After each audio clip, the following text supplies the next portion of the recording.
ಆತನುವಿನೊಳಿರುತ್ತೇವು ಆವರಿಸಿ ನರವೆಲು ಮಾಂಸ ರೋಮ ತ್ವಕ್ಕು ಧರೆಯ ಕಠಿಣ ಗುಣವಿಂ ತೈದಕ್ಕೂ ಜಲ ಕಫ ಮೂತ್ರಂ ರಕ್ತಂ ಪಿತ್ತ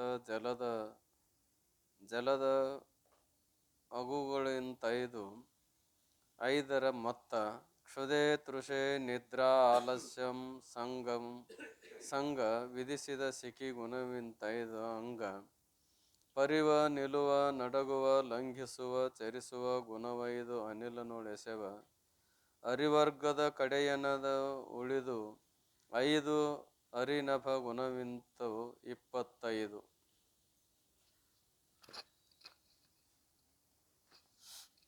ಪರಮ ಪೂಜ್ಯ ಶ್ರೋತ್ರಿಯ ಬ್ರಹ್ಮನಿಷ್ಠರಾದ ಶ್ರೀಮದ್ ಜಗದ್ಗುರು ಶಿವಾನಂದ ಅಪ್ಪ ಅವರ ಹಾಗೂ ಸಿದ್ಧಾರೂಢ ಅಪ್ಪ ಅವರ ಶ್ರೀಚರಣ ನಿಜಗುಣ ಶಿವಯೋಗಿಗಳ ಹಾಗೂ ಜಗನ್ಮಾತೆಯ ಶ್ರೀಚರಣಾರವಿಂದಗಳಲ್ಲಿಯೂ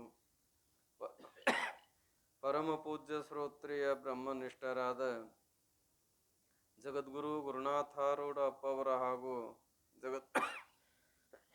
ಜಗದ್ಗುರು ಸದಾಶಿವಾನಂದ ಅಪ್ಪ ಅವರ ಶ್ರೀಚರಣಾರವಿಂದಗಳಲ್ಲಿಯೂ ಪರಮ ಪೂಜ್ಯ ಶ್ರೋತ್ರಿಯ ಬ್ರಹ್ಮನಿಷ್ಠರಾದ ಆರೂಢ ಜ್ಯೋತಿ ಶಿವಪುತ್ರ ಪಜ್ಜವರ ಹಾಗೂ ಎನ್ನ ಸದ್ಗುರುತ್ರಯರ ಶ್ರೀಚರಣಾರವಿಂದಗಳಲ್ಲಿಯೂ ಪರಮ ಪೂಜ್ಯ ಶ್ರೋತ್ರಿಯ ಬ್ರಹ್ಮನಿಷ್ಠರಾದ ಬಸವಾನಂದ ಅಪ್ಪ ಅವರ ಹಾಗೂ ಬಸವಾದಿ ಶಿವಶರಣರ ಶ್ರೀಚರಣಾರವಿಂದಗಳಲ್ಲಿಯೂ ಅನಂತ ದೀರ್ಘದಂಡವತ್ ಪ್ರಣಾಮಗಳನ್ನು ಸಮರ್ಪಿಸಿ ಸಭೆಯಲ್ಲಿ ಉಪಸ್ಥಿತರಿರುವ ತಮ್ಮೆಲ್ಲರಿಗೂ ಕೂಡ ವಂದಿಸಿ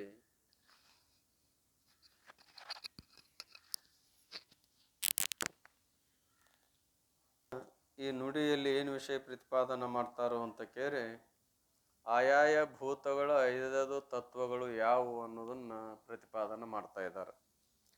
ಭೂತ ಅಂಶಕ ಗುಣ ಪಂಚೀಕರಿಸಿ ಏನು 5 ಭೂತಗಳು ಅಂಶಕ ಅಂದ್ರೆ ಅಂಶದಿಂದ ಕೂಡಿಕೊಂಡದ್ದು ಅಥವಾ 5 ಅಂಶಗಳಿಂದ ಯುಕ್ತವಾದಂಥ ಗುಣ ಪಂಚೀಕರಿಸಿ ಅವುಗಳನ್ನು ಏನು ಮಾಡಿದಾರಪ್ಪ ಅಂತ ಕೇಳಿದ್ದಾದರೆ ಗುಣಗಳನ್ನು 5 ವಿಭಾಗ ಮಾಡಿ ಆ ತನುವಿನೊಳು ಇರುತ್ತೇವು ಆವರಿಸಿ ಅವೆಲ್ಲ ಎಲ್ಲಿ ಅದಾವಪ್ಪ ಅಂತ ಕೇಳಿದ್ರೆ ಈ ಶರೀರದೊಳಗನ ಅದಾವ. ಈ ಶರೀರ ಬಿಟ್ಟು ಬೇರೆ ಅದಾವನಂತ ಕೇಳಿದ್ರೆ ಇಲ್ಲ. ಹಂಗಾರೆ 5 ಭೂತಗಳು 5 ಅಂಶಗಳು ಯಾವ್ಯಾವು ಅಂತ ಕೇಳಿದ್ರೆ ಮೊದಲು ಪೃಥ್ವಿ ಅಂಶವನ್ನು ಹೇಳ್ತಾ ಇದ್ದಾರೆ.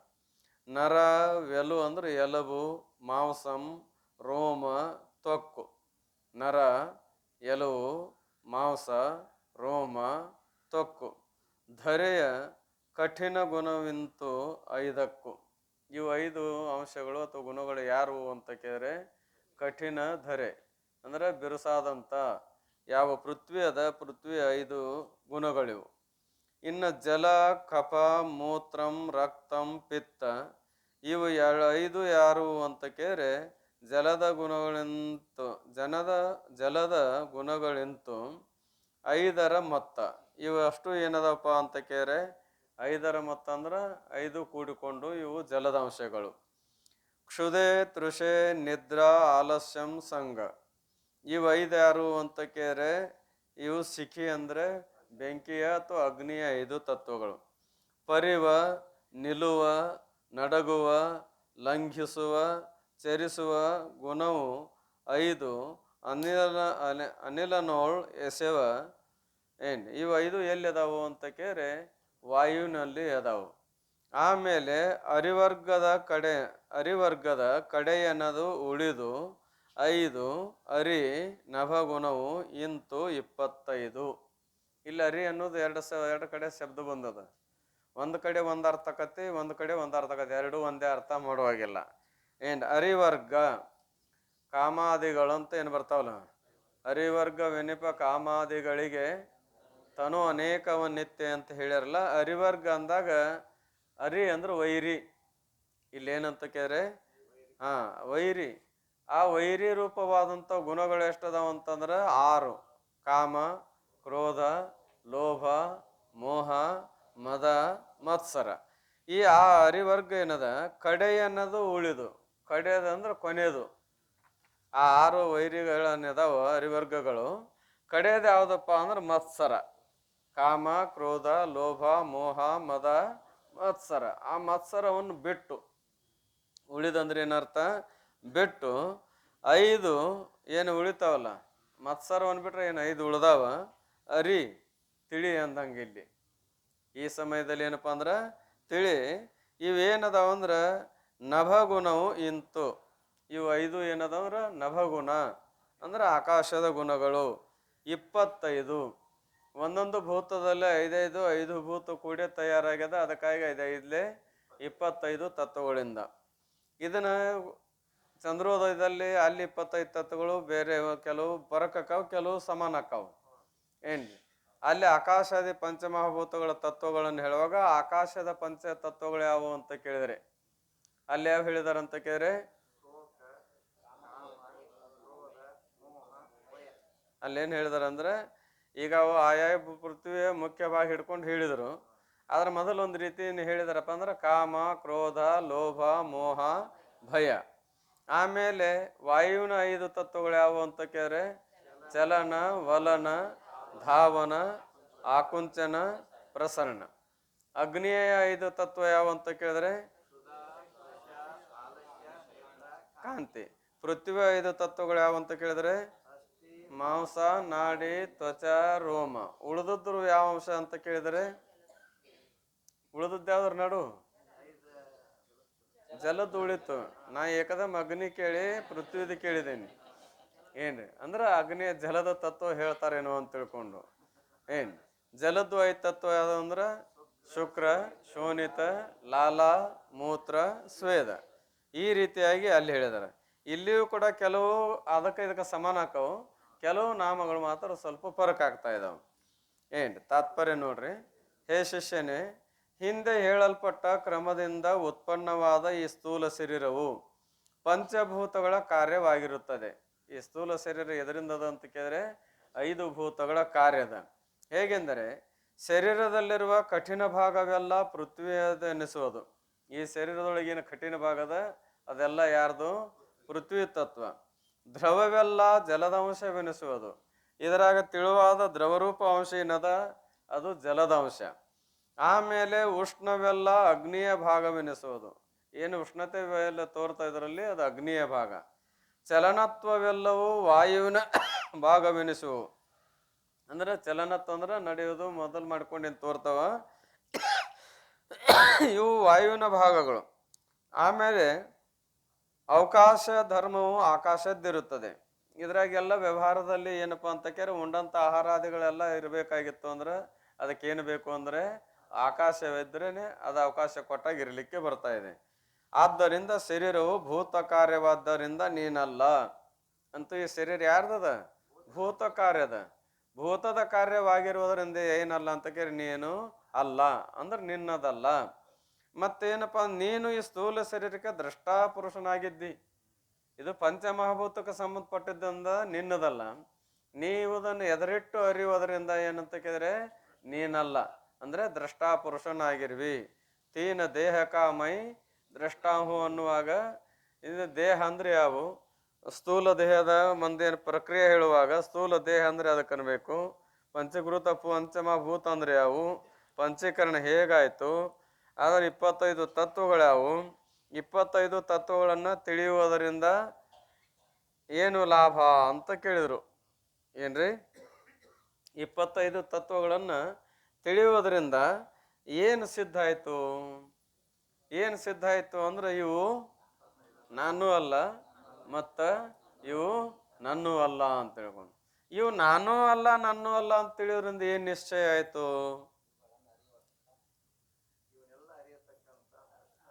ಇವು 25 ತತ್ವಗಳು ನಾನೂ ಅಲ್ಲ ನಂದು ಅಲ್ಲ ಅಂತ ತಿಳಿಯುವುದರಿಂದ ಏನು ನಿಶ್ಚಯವಾಯ್ತು?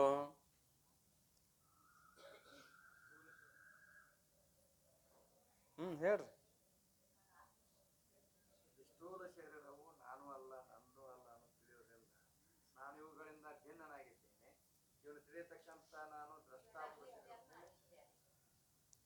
25 ತತ್ವಗಳನ್ನ ನಾನು ಅಲ್ಲ ನನ್ನೂ ಅಲ್ಲ ಅಂತ ತಿಳಿದ ಮೇಲೆ ಏನ್ ನಿಶ್ಚಯ ಆಯ್ತು?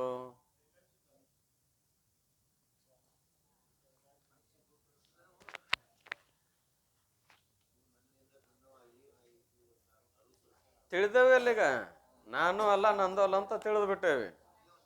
ಇವು ನಾನು ಯಾಕಲ್ಲ ನನ್ನ ಯಾಕಲ್ಲ ಅಂದಾಗ ಒಂದೊಂದನ್ನು ಹೇಳ್ಕೊತ ಬಂದಿದ್ದಾರೆ.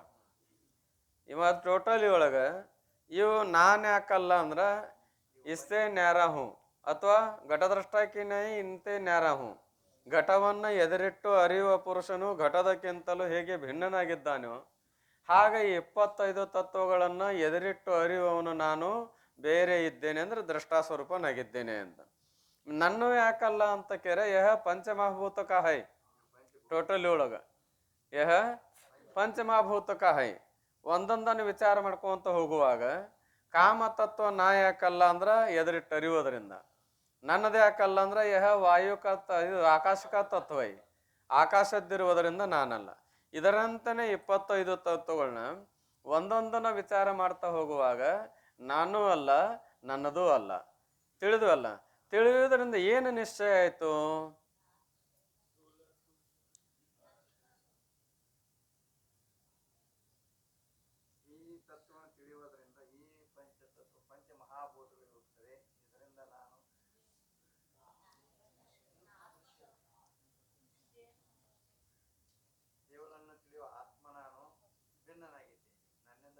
ಅದೇ ಆಗೈತಲ್ಲ, ಭಿನ್ನನಾಗಿದ್ದೇನೆ ಅಂತ ತಿಳ್ದಾನ, ನಾನು ಅಲ್ಲ ಅಂತ ತಿಳ್ದಾನ. ಇವು ಪಂಚಮಹಾಭೂತದ್ದು ಅಂತೂ ಗೊತ್ತಾಗ್ಯದ. ಏನು ನಿಶ್ಚಯ ಆಯ್ತು?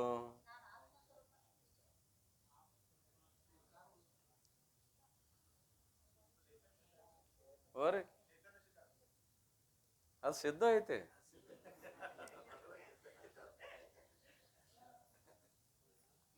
ಏನು ಸಿದ್ಧ ಐತ್ರಿ?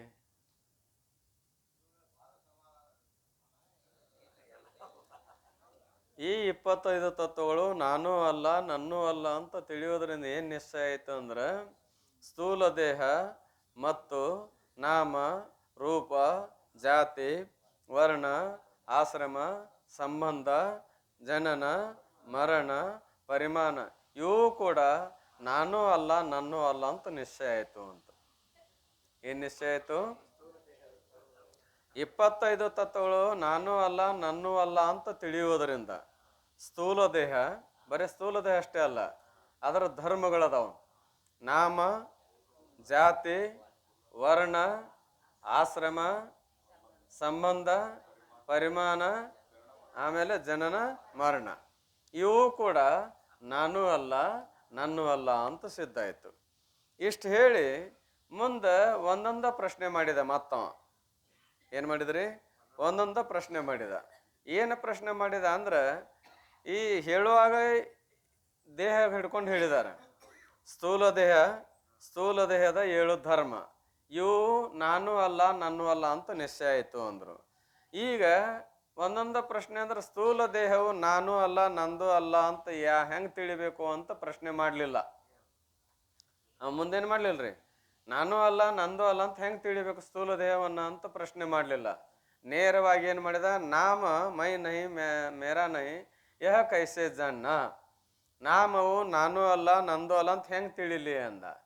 ಮತ್ತು ಮೊದಲು ಹೇಳುವಾಗ ಉತ್ತರ ಏನು ಹೇಳ್ಯಾರ? 25 ತತ್ವಗಳು ನಾನು ಅಲ್ಲ ನಂದು ಅಲ್ಲ ಅಂತ ತಿಳಿಯೋದ್ರಿಂದ ಸ್ಥೂಲ ದೇಹ ಸ್ಥೂಲದ ದೇಹದ ಧರ್ಮ ಅಂತ ಒಪ್ಪ್ಯಾರ.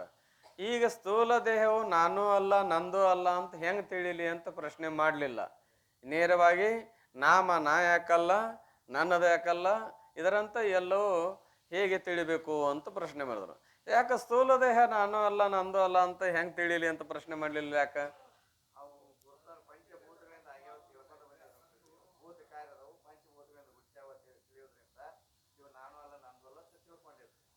ಹಂಗೆ ಬರಲ್ಲ ಈಗ ಅದು. ಅಲ್ಲ, ಸ್ವಲ್ಪ ಕೂಡ್ತತೆ. ಸ್ಥೂಲ ದೇಹವು ನಾನು ಅಲ್ಲ ನಂದು ಅಲ್ಲ ಅಂತ ಹೆಂಗೆ ತಿಳಿಲಿ ಅಂತ ಪ್ರಶ್ನೆ ಮಾಡಲಿಲ್ಲ. ನೇರವಾಗಿ ನಾಮಕ್ಕೆ ಕೈ ಹಾಕಿದಾರ, ಧರ್ಮಕ್ಕೆ. ಇದನ್ನ ಯಾಕೆ ನಾನು ಅಲ್ಲ ನಂದು ಅಲ್ಲ ಅಂತ ಹೆಂಗೆ ತಿಳಿಲಿ ಅಂತ ಪ್ರಶ್ನೆ ಮಾಡಲಿಲ್ಲ?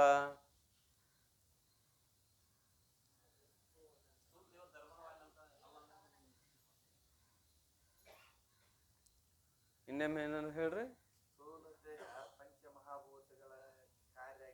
ಐತಲ್ಲ, ಮತ್ತೆ ಅದು ಸಹಜ ಐತಿ.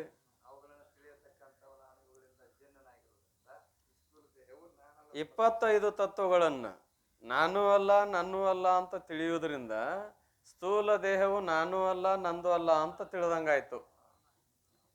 ಕಾ ಏನಪ್ಪಾ ಅಂದ್ರೆ ಆಕಾಶದ 5 ತತ್ವಗಳನ್ನು ಹೇಳುವಾಗ ಇವು ನಾನು ಅಲ್ಲ ನಂದು ಅಲ್ಲ ಅಂತ ಒಂದೊಂದು ಹೇಳ್ಕೊಂತ ಅದು 25 ತತ್ವಗಳನ್ನ ಹೇಳಿದ್ರು. ಈಗ 25 ತತ್ವಗಳು ನಾನು ಅಲ್ಲ ನಂದು ಅಲ್ಲ ಅಂತ ಹೆಂಗ ತಿಳಿಲಿ ಅಂದಾಗ ಇವುಗಳ ಭಾವ ಅಭಾವ ಎರಡನ್ನು ನೀನು ಎದುರಿಟ್ಟಿರ್ತೀರಿ. ಅದಕ್ಕೆ ನೀನು ಅಲ್ಲ ನಿಂದು ಅಲ್ಲ ಅಂತ ಹೇಳೋದ್ರಿಂದ ಈ ಸ್ಥೂಲ ದೇಹವು ನೀನು ಅಲ್ಲ ನಿಂದು ಅಲ್ಲ ಅಂತ ಹೇಳ್ದಂಗನು ಏನು ಮತ್ತೇನಾರು ಬೇರೆ ಆಯ್ತು?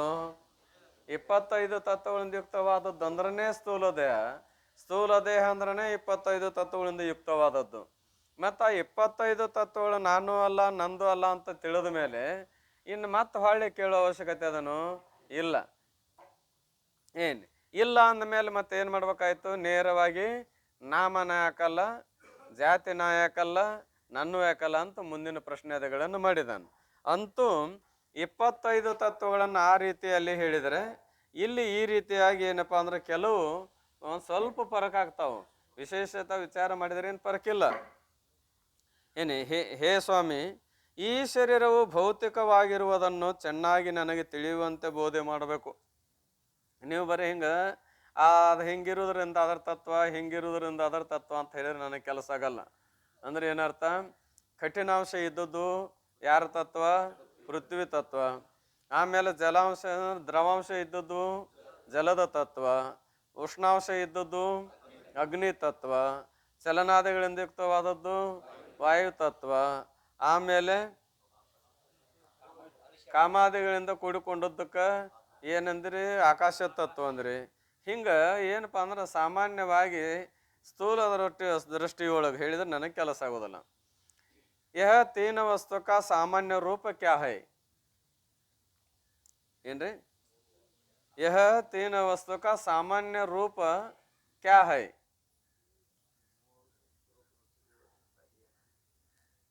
ಪ್ರಶ್ನೆ ಗೊತ್ತಾಯ್ತಲ್ರಿ? यह तीन वस्तु का साधारण स्वरूप क्या है? ಅಲ್ಲ, ಅದ್ರ ಅರ್ಥ ಹೇಳ್ಬೇಡ್ರಿ ನನಗೆ, ಅದ್ರ ಉತ್ತರ ಹೇಳ್ರಿ.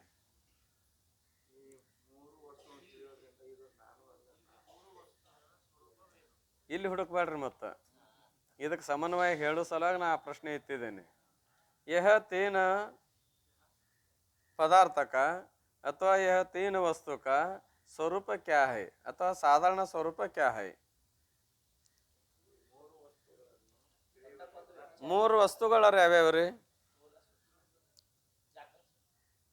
ಇಲ್ಲ, ಎಷ್ಟು 8 ರೀ?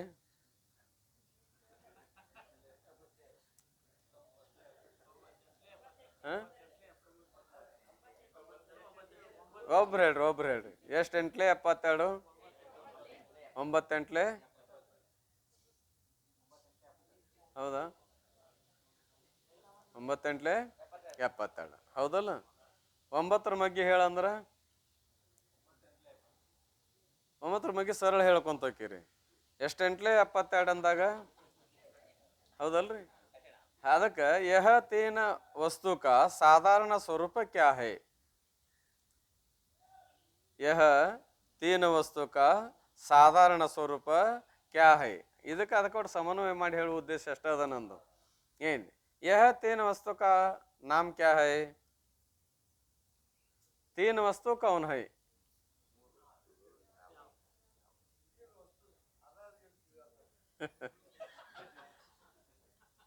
ಯಾವ್ರಿ? ಹಾ, ಹೇಳ್ರಿ. ಸ್ವಲ್ಪ ನನಗೆ ಕೇಳೋಂಗೆ ಹೇಳ್ರಿ, ಯಾಕಂದ್ರೆ ಈಗ 60 ವರ್ಷ ದಾಟ್ಯಾವ, ಕಿವು ಮಂದಾಗ್ಯಾವು. ಏನ್ರಿ?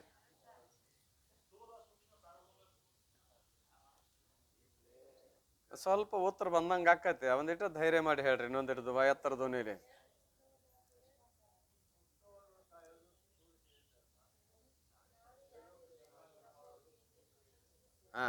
ನಾನು ಯಾರು ಇದ್ದೇನೆ, ಬ್ರಹ್ಮ ಅಂದರೆ ಯಾರು, ಜಗತ್ತಂದರೆ ಏನು? यह तीन वस्तु है. यह तीन वस्तु का साधारण स्वरूप क्या है? ನಾನು ಮತ್ತು ಬ್ರಹ್ಮ ಚೈತನ್ಯ ರೂಪರಾಗಿದ್ದೇವೆ, ಜಗತ್ತು ಜಡವ. ಇದು ಸಾಮಾನ್ಯ ಸ್ವರೂಪ. ವಿಶೇಷ ಸ್ವರೂಪ ರೀ. ಸಾಮಾನ್ಯ ಸ್ವರೂಪ ಆಯ್ತಲ್ಲ. ನಾನು ಮತ್ತು ಬ್ರಹ್ಮ ಯಾರು? ಚೇತನ ಸ್ವರೂಪ. ಪ್ರಪಂಚ ಏನದ? ಜಡ ಸ್ವರೂಪ. ಇದು ಸಾಮಾನ್ಯ ಸ್ವರೂಪ, ಸಹಜ ತಿಳ್ಕೊಳಕ್ಕೆ ಇಷ್ಟ ಇದು. ಇನ್ನು ವಿಶೇಷ ಸ್ವರೂಪ ಏನು?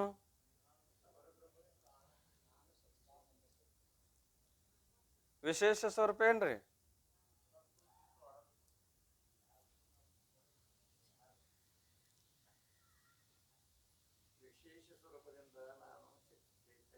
ಹಿಂಗ್ ತೊಗೊಂಡು ಹೊರಗೆ ಹಾದು ಬಂದ್ರೆ ಕೆಲಸ ಆಗಲ್ಲ.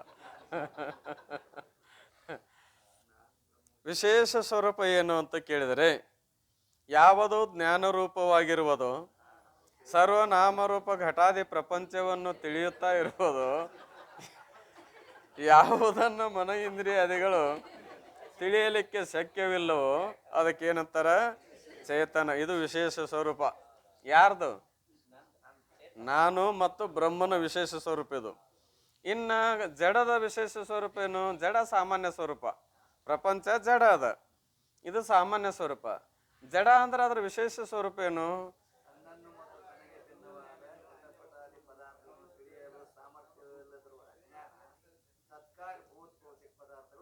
ಜಡ. ತನ್ನ ಜ್ಞಾನವೂ ಇರಬಾರ್ದು, ಅನ್ಯರ ಜ್ಞಾನವೂ ಇರಬಾರ್ದು.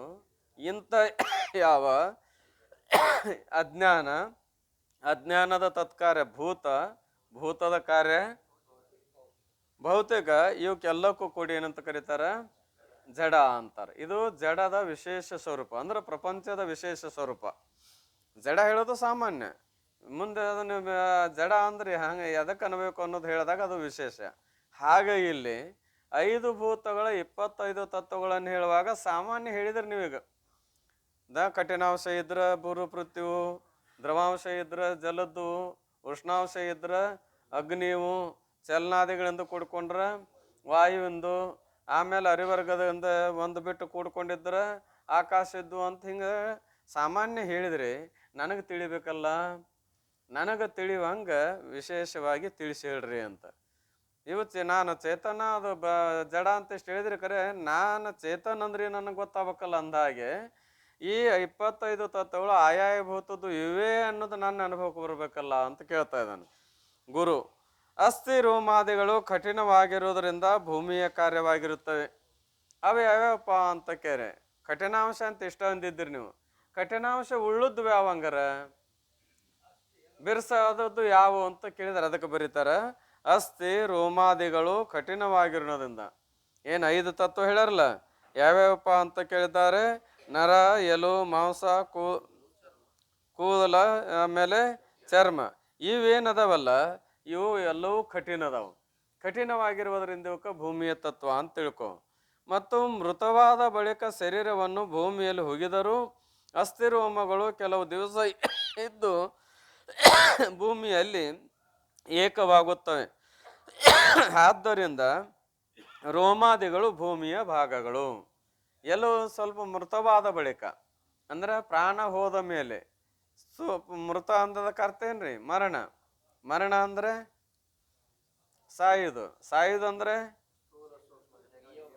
ಅಲ್ಲಿ ಬಂದಾಗ ಅದು ಖರೆ.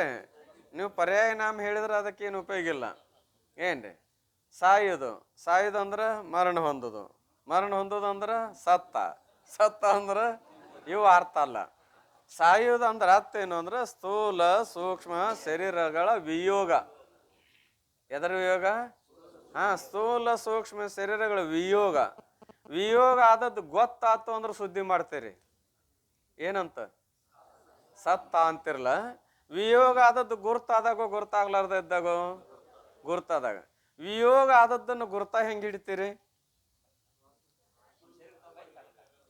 ಏನು ಮಾಡ್ತೀರಿ ಅಂತ ಕೇಳಿದ್ರೆ ಅದೆಲ್ಲ ಏನಪ್ಪ ಅಂದ್ರೆ ಅಂಗಾಲ ಮುಟ್ಟಿ ನೋಡ್ತೀರಿ. ಅಂಗಾಲ ಹೆಂಗಿರ್ತಾವ್ರಿ? ಅಂಗಾಲ ಹೆಂಗಿರ್ತಾವ್ರಿ? ಬಿಸಿ ಇರ್ತಾವ. ಅಂಗಾಲು ಬಿಸಿ ಇರ್ತಾವ. ಮತ್ತು ಬಿಸಿ ಅದಾವ ಅಂತ ತಿಳ್ಕೊಂಡು ಎಂಥ ತಂಪನ್ಯಾಗ ಅಡ್ಡಾಡಿದ್ರು ಆರಾಮ್ ಅಡ್ಡಾಡ್ತೇವೆ, ಕುಂದಿರ್ತೇವೆ, ಹೇಳ್ತೇವೆ. ಆದರೆ ಪ್ರಾಣದ ವಿಯೋಗ ಆದಾಗ ಗುರ್ತ ಹಿಡಿಸಲ ಮೊದಲು ಅಂಗಾಲ ಮುಟ್ಟಿ ನೋಡ್ತೀರಿ. ಬಿಸಿ ಇದ್ದದ್ದು ಹೋಗಿ ತಣ್ಣಗಾಗ್ಯದು ಹೆಂಗೆ. ಅಂಗಾಲ ಸ್ವಲ್ಪ ತಣ್ಣಗಾಗಿತ್ತಂದ್ರೆ ಅಷ್ಟಕ್ಕೆ ಬಿಡೋದಿಲ್ಲ, ಹಂಗೆ ಮ್ಯಾಲಕ್ಕೆ ಬರ್ತಾ ಇದ್ದಾರೆ. ಹೆಂಗೆ ಮ್ಯಾಲಕ್ಕೆ ಬಂದಾಗ ತಣ್ಣಗೆ ಹತ್ಕೊಂತ ಬರ್ತದ. ಆಮೇಲೆ ಇಲ್ಲಿ ಮಾಟ ಬಂದು ಕೊಡ್ಲಿ ಅಂದ್ರೆ ಆಮೇಲೆ ಎದಿ ಮುಟ್ಟಿ ನೋಡ್ತೀರಿ. ಎದಿ ಹೆಂಗಿರ್ತದ್ರಿ? ಹಾರ್ಟ್ ಅಲ್ಲ, ಎದೆ ಅಂದ್ರೆ ಹಾರ್ಟ್. ಹೆಂಗಿರ್ತದ್ರಿ? ಬಿಸಿ ಇರ್ತಾ ಇದೆ. ಎದೆ ಹೆಂಗಿರ್ತದೆ? ಬಿಸಿ ಇರ್ತಾ ಇದೆ. ಇಲ್ಲಿ ಬಂದು ಮುಟ್ಟಿದಾಗ ತಣ್ಣಗೆ ಹತ್ತಿ ಅಂದ್ರೆ ಸಣ್ಣಗೆ ಹೊಂಟತ್ತೇವ ಅಂತೀರಿ. ಹೆಂಗೆ ಹೊಂಟದ? ಹಾಂ. ಆಮೇಲೆ ಲಾಸ್ಟಿಗೆ ಎಲ್ಲಿ ನೋಡ್ತೀರಿ ಅಂದ್ರೆ ಮೂಗು ಮುಟ್ಟಿ ನೋಡ್ತೀರಿ, ಅಂದ್ರೆ ಮೂಗಿನ ಮುಂದೆ ಕೈ ಹಿಡಿದು ನೋಡ್ತೀರಿ ಉಸುಲು ಬಡಿತಾ ಇದಾವಲ್ಲ. ಅಲ್ಲಿಯೂ ಕೂಡ ಉಸುಲು ಬಡಿಲಿಲ್ಲ ಅಂದ್ರೆ ಮುಗದತಿ, ಇನ್ನು ಹೇಳಿ ಕಳಿಸ್ರಿ ಎಲ್ಲರಿಗೆ ಅಂತ ತಿಳ್ಕೊಂಡು ಶುರು ಮಾಡ್ತೇವೆ. ಅಂದ್ರೆ ಇದ್ರ ಅರ್ಥೇನು? ಪ್ರಾಣದ ವಿಯೋಗವಾದದ್ದನ್ನು ಗುರುತಾ ಹಿಡಿತೇವೆ. ಆ ಪ್ರಾಣಕ್ಕೂ ಶರೀರ ಅಂದ್ರೆ ಸ್ಥೂಲಕ್ಕೆ ಇದು ಸ್ಥೂಲ, ಸೂಕ್ಷ್ಮ ಅಂದ್ರೆ ಪ್ರಾಣ ಅಥವಾ 17 ತತ್ವಯುಕ್ತವಾದ ಅಂತಃಕರಣ. ಇವು ಎರಡರ ವಿಯೋಗ ಆಯಿತು ಅಂದ್ರೆ ಅದಕ್ಕೆ ಏನಂತ ಕರಿತೇವೆ ನಾವು? ಮರಣ ಅಂತೇವಿ. ಎರಡರ ಸಂಯೋಗವಾದ್ರೆ ಅದಕ್ಕೇನಂತೇವಿ? ಜನನ ಅಂತ ಕರಿತಾ ಇದ್ದೇವೆ. ಅಂತೂ ಮೃತವಾದ ಬಳಿಕ ಅಂದ್ರೆ ದೇಹ ಹೋದ ಬಳಿಕ, ಪ್ರಾಣ ಹೋದ ಬಳಿಕ ಈ ಶರೀರದಲ್ಲಿರುವ ಎಲುವುಗಳು ಕೆಲವು ದಿವಸದ ಪರ್ಯಂತರವಾಗಿ ಇರ್ತಾವಿಲ್ಲೋ? ಇರ್ತಾವ. ಅನುಭವ ಏನಪ್ಪ ಅಂದ್ರೆ ಈಗ ಹುಗ್ಯಾಕ ಜಾಗ ಸಿಗದಾಗ ಏನು ಮಾಡ್ತೀರಿ? ಹಳೆ ಕುನಿನ ಹಡ್ತಾ ಇದ್ದಾರೆ. ಆ ಹಳೆ ಕುನಿ ಹಡ್ಬೇಕಾಗಿದ್ರೆ ಭಾಳ ದಿವಸ ಆಗಿರೋದಿಲ್ಲ, ಮೇಲಿಂದೆಲ್ಲ ಹಸಿ ಅಂಶ ಹೋಗಿಬಿಟ್ಟಿರ್ತಾ ಇದೆ. ಏನು ಉಳಿದಿರ್ತಾವ್ರಿ? ಎಲ್ಲ ಅವನ್ನೆಲ್ಲ ಗೋಳೆ ಮಾಡಿ ಕಟ್ಟಿ ಕಾರ್ ಬೇರೆ ಕಡೆ ಹೋಗೋದು, ಮತ್ತೆ ಇದನ್ನ ಅಲ್ಲಿ ಹೋಗಿತ್ತೇವೆ. ಅವು ಕೆಲವು ದಿವಸ ಪರ್ಯಂತ ಇರ್ತಾವ, ಅವು ಕಾಯಂ ಇರ್ತಾವನು. ಮುಂದೆ ಏನಕ್ಕಾವ್ರಿ? ಅವು ಕೂಡ ಮಣ್ಣಿನೊಡನೆ ಬೆರೆತು ನಾಶವಾಗಿ ಹೋಗ್ತಾ ಇದಾವೆ. ಆದ್ದರಿಂದ ಈ ಕಠಿಣಾಂಶಗಳೆಲ್ಲವೂ ಯಾರ ತತ್ವ ಅಂತ ತಿಳ್ಕೊ? ಪೃಥ್ವಿಯ ತತ್ವ ಅಂತ ತಿಳ್ಕೊ. ಮೂತ್ರ, ರಕ್ತ, ಪಿತ್ತಾದಿಗಳು ದ್ರವರೂಪವಾಗಿರುವುದರಿಂದ ಜಲದ ಕಾರ್ಯಗಳು ಇರುತ್ತೆ. ಮೂತ್ರ ಆಗಲಿ, ರಕ್ತ ಆಗಲಿ, ಪಿತ್ತ ಆಗಲಿ, ಆಮೇಲೆ ಇನ್ನು ಏನಪ್ಪಾ ಅಂದ್ರೆ ಆದಿ ಪದ ಇಟ್ಟಿದ್ದಾರೆ. ಅವೆಲ್ಲವೂ ಏನದಾವು ಅಂತ ಕೇಳಿದ್ರೆ ದ್ರವವಾಗಿರುವುದರಿಂದ ಅವನು ಬರೆದಿದಾರ. ನೀರು, ಕಫ, ಮೂತ್ರ, ರಕ್ತ, ಪಿತ್ತ ಇವೆಲ್ಲವೂ ಜಲಾಂಶ ಅಂದ್ರೆ ದ್ರವರೂಪವಾಗಿರುವುದರಿಂದ. ಇನ್ನು ಕ್ಷುಧ, ತೃಷಾದಿಗಳು. ಕ್ಷುಧ ಅಂದ್ರೆ ಹಸಿವು, ತೃಷ ಅಂದ್ರೆ ನೇರಡಿಕೆ. ಅವನು ತೆಳಗ ಕೋಷ್ಟಕದಾಗ ಬರೆದಿದಾರ. ನಿದ್ರೆ, ಆಲಸ್ಯ, ಸಂಘ. ಸಂಘ ಅಂತಂದ್ರೆ ಸ್ತ್ರೀ ಪುರುಷರ ಸಂಯೋಗ. ಇವು ಏನದಾವು ಅಂತ ಕೇಳಿದ್ರೆ ಉಷ್ಣಾಂಶಗಳು, ಇವು ಅಗ್ನಿವು ಅದಾವು. ಆಮೇಲೆ ಹರಿಯುವ, ನಿಲ್ಲುವ, ನಡಗುವ ಮೊದಲಾದ. ಏನ್ರಿ? ಹರಿಯುವ ಅಂದ್ರೆ ಚಲಿಸುವುದು. ಆಮೇಲೆ ಏನಪ್ಪಾ ಅಂದ್ರೆ ನಿಲ್ಲುವ ಅಂದ್ರೆ ಅಲ್ಲಿ ಚಲನ, ವಲನ, ಧಾವನ, ಆಕುಂಚನ, ಪ್ರಸರಣ ಅಂತ ಬರ್ದಾರ. ಏನ್ ಇಲ್ಲಿ ನಿಲ್ಲುವ ಅನ್ನೋದಕ್ಕೆ ಅಲ್ಲಿ ಏನು ಹೋಲಿಕೆ ಆಗತ್ತೆ ನೋಡ್ರಿ. ನಿಲ್ಲುವ ಏನದಾವ ಅಂತ ಕೇಳಿದ್ರೆ ಇವೆಲ್ಲವೂ ನಡಗುವ. ನಡಗುವ ಅಂದಾಗ ವಲನ,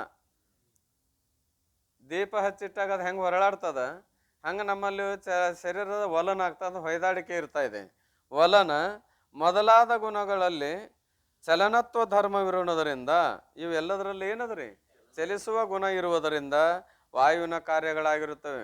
ವಾಯು ಯಾವಾಗಲೂ ಚಲಿಸ್ತಿರ್ತದೋ ಇಲ್ಲೋ? ಚಲಿಸ್ತಾ ಇರ್ತಾ ಇದೆ. ಕಾಮ ಕ್ರೋಧಾದಿಗಳು ಹೃದಯಾಕಾಶದಲ್ಲಿ ಹುಟ್ಟುವುದರಿಂದಲೂ, ಕಾಮ ಕ್ರೋಧಾದಿಗಳೆಲ್ಲಿ ಹುಡ್ತಾವ್ರಿ? ಹೃದಯಾಕಾಶದಲ್ಲಿ ಹುಟ್ಟುವುದರಿಂದಲೂ ನಿರೂಪಗಳಾಗಿದ್ದರಿಂದಲೂ ಆಕಾಶದ ಕಾರ್ಯಗಳು ಎನಿಸುತ್ತವೆ. ಇವು ಆಕಾಶದಲ್ಲಿ ಹುಡ್ತಾವ. ಯಾವ ಆಕಾಶದಲ್ಲಿ ಅಂದ್ರೆ ಹೃದಯಾಕಾಶದಲ್ಲಿ. ಆಕಾಶಕ್ಕೆ ಹೇಗೆ ರೂಪ ಇಲ್ಲವೋ ಹಾಗ ಇವಕ್ಕೂ ರೂಪ ಇಲ್ಲ. ಏನು ರೂಪ ಅದ ರೀ? ಭಾಳ ಅಶುಭರ್ಕದ ನಾವು ಅಂತೇವೆ ನಾವು. ಯಾವ ರೂಪ ನೋಡಿ ಹೇಳಿದ್ವಿ ನಾವು? ರೂಪನೇ ಇಲ್ಲ ಅದಕ್ಕೆ. ಯಾವ ರೂಪದ? ಕೆಂಪಗ ಕಂಡು ಅದಕ್ಕೆ ನೋಡಿ ಹೇಳಿ ನಿಂತೀರಿ? ಇಲ್ಲ. ಅಂದ್ರೆ ಏನು ಹೇಳಿದೆ? ಅವನ್ನ ಅನುಮಾನ ಮಾಡಿ ಹೇಳ್ತೇವಿಲ್ಲೋ?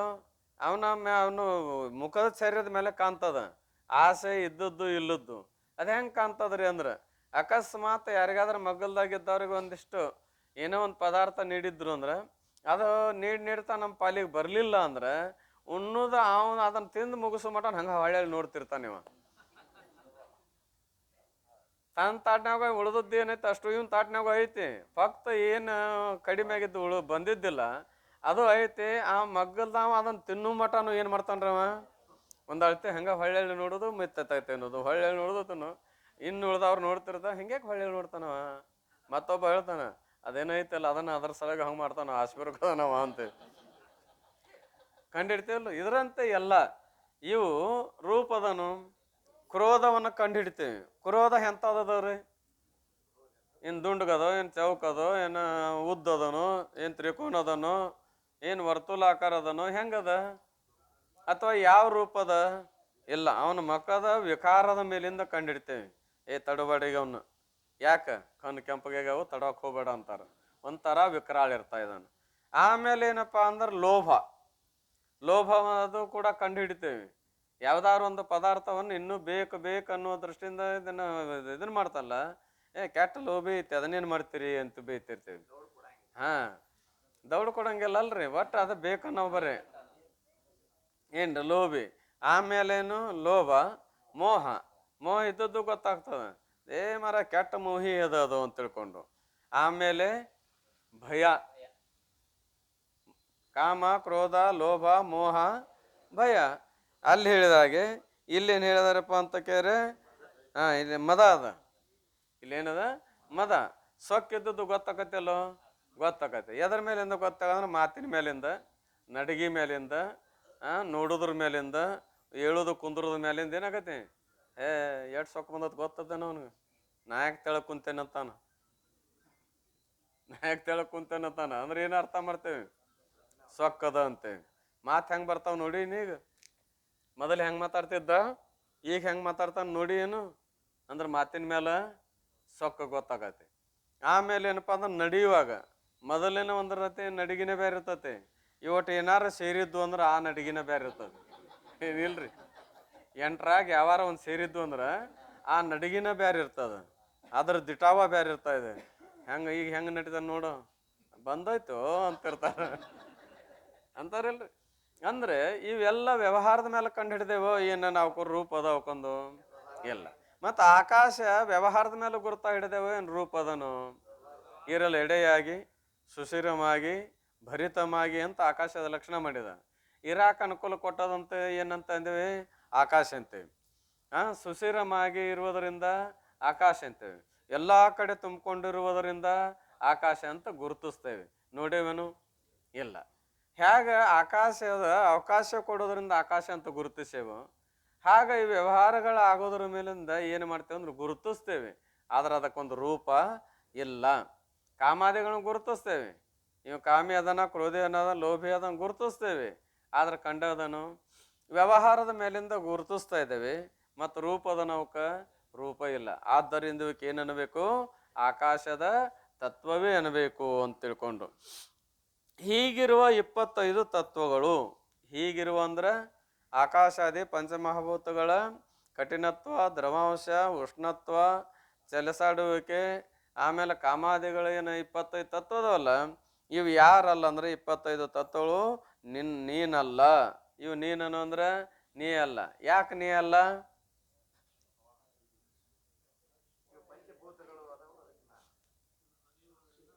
ಅರಿಯುವುದರಿಂದ, ಇಸ್ಗೆ ಜಾನನೆ ಹಾರ, ಇವುಗಳನ್ನು ನಾನು ತಿಳಿಯುವುದರಿಂದ ನಾನು ಅಲ್ಲ.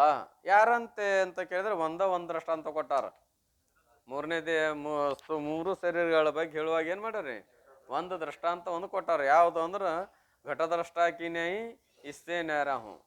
ಘಟದ್ರಷ್ಟಾಕಿ ನ್ಯಾಯಿ ಅಂದ್ರೆ ಏನರ್ಥ ಅಂತೆ, ಘಟವನ್ನ ಎದುರಿಟ್ಟು ಅರಿಯುವ ಪುರುಷನು ಘಟದಕ್ಕಿಂತಲೂ ಹೇಗೆ ಭಿನ್ನನಿರುವನೋ, ಇದು ದೃಷ್ಟಾಂತದ ಪೂರ್ಣ ಅರ್ಥ. ಘಟದ್ರಷ್ಟಾಕಿ ನ್ಯಾಯಿ ಅಂದ್ರೆ ಇಷ್ಟ ಅರ್ಥ ಅದ. ಘಟವನ್ನ ಎದುರಿಟ್ಟು ಅರಿಯುವ ಪುರುಷನು ಘಟದಕ್ಕಿಂತಲೂ ಹೇಗೆ ಭಿನ್ನನಾಗಿರುವನೋ, ಹಾಗೆ ನಾನೂ ಕೂಡ ಈ ಸ್ಥೂಲ ದೇಹವನ್ನು ಎದುರಿಟ್ಟು ಅರಿಯುವವನು, ಅಥವಾ ಈ 25 ತತ್ವಗಳನ್ನು ಎದುರಿಟ್ಟು ಅರಿಯುವವನು ಭಿನ್ನನಾಗಿದ್ದೇನೆ. ಭಿನ್ನನಾಗಿರೋದು ನಾ ಏನದನಿ, ದ್ರಷ್ಟಾ ಸ್ವರೂಪನಾಗಿದ್ದೇನೆ ಅಂತ, ಅಥವಾ ಸಾಕ್ಷಿಯಾಗಿರುತ್ತೆ. ಈ 25 ತತ್ವಗಳು ಕೆಳಗಿನ ಕೋಷ್ಟಕದಲ್ಲಿ ಕೊಟ್ಟಂತೆ ಇರುತ್ತವೆ. ಅಲ್ಲಿ ಮೇಲೆ ಆದಿಪದ ಇಟ್ಟಿರಿ, ಆದಿಪದದಿಂದ ಉಳಿದದ್ದು ಯಾವ್ಯಾವ ಅಂತ ತಿಳ್ಕೊಳ್ರಿ ಅಂದ್ರೆ ಇಲ್ಲಿ ತೆಳಗೆ ಬರ್ದೇವು ನೋಡ್ರಿ ಅಂತಾರ. ಪೃಥ್ವಿ 5 ತತ್ವ, ನರ, ಎಲು, ಮಾಂಸ, ಕೂದಲು, ಚರ್ಮ. ಏನ್ರಿ ನರ ಏನದಪ್ಪ ಅಂತ ಕೇರೆ ಬಿರುಸಂಶದ, ಎಲುವು ಬಿರುಸದ, ಮಾಂಸನು ಬಿರುಸದ, ಕೂದಲನು ಬಿರುಸದವು, ಚರ್ಮವು ಕೂಡ ಏನದ ಬಿರುಸದ. ಏನು ಬಿರುಸದವು ಯಪ್ಪ ಏನ್ರಿ, ಅವನ ಕೈ ಅಂದಾಗ ಏನು ಹಿಡಿದಿರ್ತೇವೆ ನಾವು, ಚರ್ಮ ಹಿಡಿದಿರ್ತೇವೆ. ಈ ಅನುಭವದ ಮೇಲಿಂದ ಅವು ಕಠಿಣಾಂಶ ಯಾರು ಅದಾವು, ಪೃಥ್ವಿ ಅದಾವು. ಆಮೇಲೆ ಜಲದ ಅಂಶ ಯಾವು, ನೀರು, ಕಫ, ಮೂತ್ರ, ರಕ್ತ, ಪಿತ್ತ. ಇವು ಏನದಾವ ಅಂತ ಕೇರೆ ನೀರಿನ ಅಂಶಗಳದಾವು, ಏನಂದ್ರೆ ಜಲದ ಅಂಶಗಳದಾವು. ಆಮೇಲೆ ಈಗ ಅಗ್ನಿ ತತ್ವ ಯಾವಂದ್ರೆ ಕ್ಷುದೆ, ತೃಷೆ, ನಿದ್ರೆ, ಆಲಸ್ಯ, ಸಂಘ. ಇವೆಷ್ಟು ಏನದಾವ ಅಂತ ಕೇರೆ ಉಷ್ಣಾಂಶ ಉಳಿದ್ವು ಅದಾವ. ಹಸಿವಾದಾಗೂ ಉಷ್ಣತೆ ತೋರ್ತಾ ಇದೆ, ನೀರೆಡಿಸಿದಾಗೂ ಉಷ್ಣತೆ ತೋರ್ತಾ ಇದೆ, ನಿದ್ರೆ ಬಂದಾಗೂ ಉಷ್ಣತೆ ಇರ್ತಾ ಇದೆ, ಆಲಸ್ಯ ಬಂದಾಗೂ ಉಷ್ಣತೆ ಇರ್ತದೆ, ಸಂಘದೊಳಗೂ ಉಷ್ಣತೆ ಇರ್ತಾ ಇದೆ. ಪರಿಯುವುದು, ನಿಲ್ಲುವುದು, ನಡಗುವುದು, ಹಾರುವುದು, ನಡೆಯುವುದು. ನಡೆಯುವುದಂದ್ರೆ ಚಲನ, ಹಾರುವುದಂದ್ರೆ ಧಾವನ, ನಡಗುವುದು ಅಂದ್ರೆ ವಲನ, ನಿಲ್ಲುವುದು ಅಂದ್ರೆ ಬಹುಶಃ ಆಕುಂಚನ, ಪರಿಯುವುದು ಅಂದ್ರೆ ಪ್ರಸರಣ. ಈ ರೀತಿಯಾಗಿ 5 ತತ್ವಗಳು. ಆಮೇಲೆ ಕಾಮ, ಕ್ರೋಧ, ಲೋಭ, ಮೋಹ.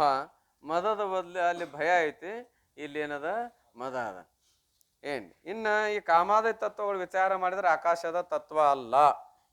ಚಂದ್ರೋದಲ್ಲಿ ಹೇಳಿದಾರೆ, ವಿಚಾರ ಮಾಡಿ ನೋಡಿದ್ರೆ ಯಾರ ತತ್ವ ಅಲ್ಲ? ಆಕಾಶದ ತತ್ವ ಅಲ್ಲ.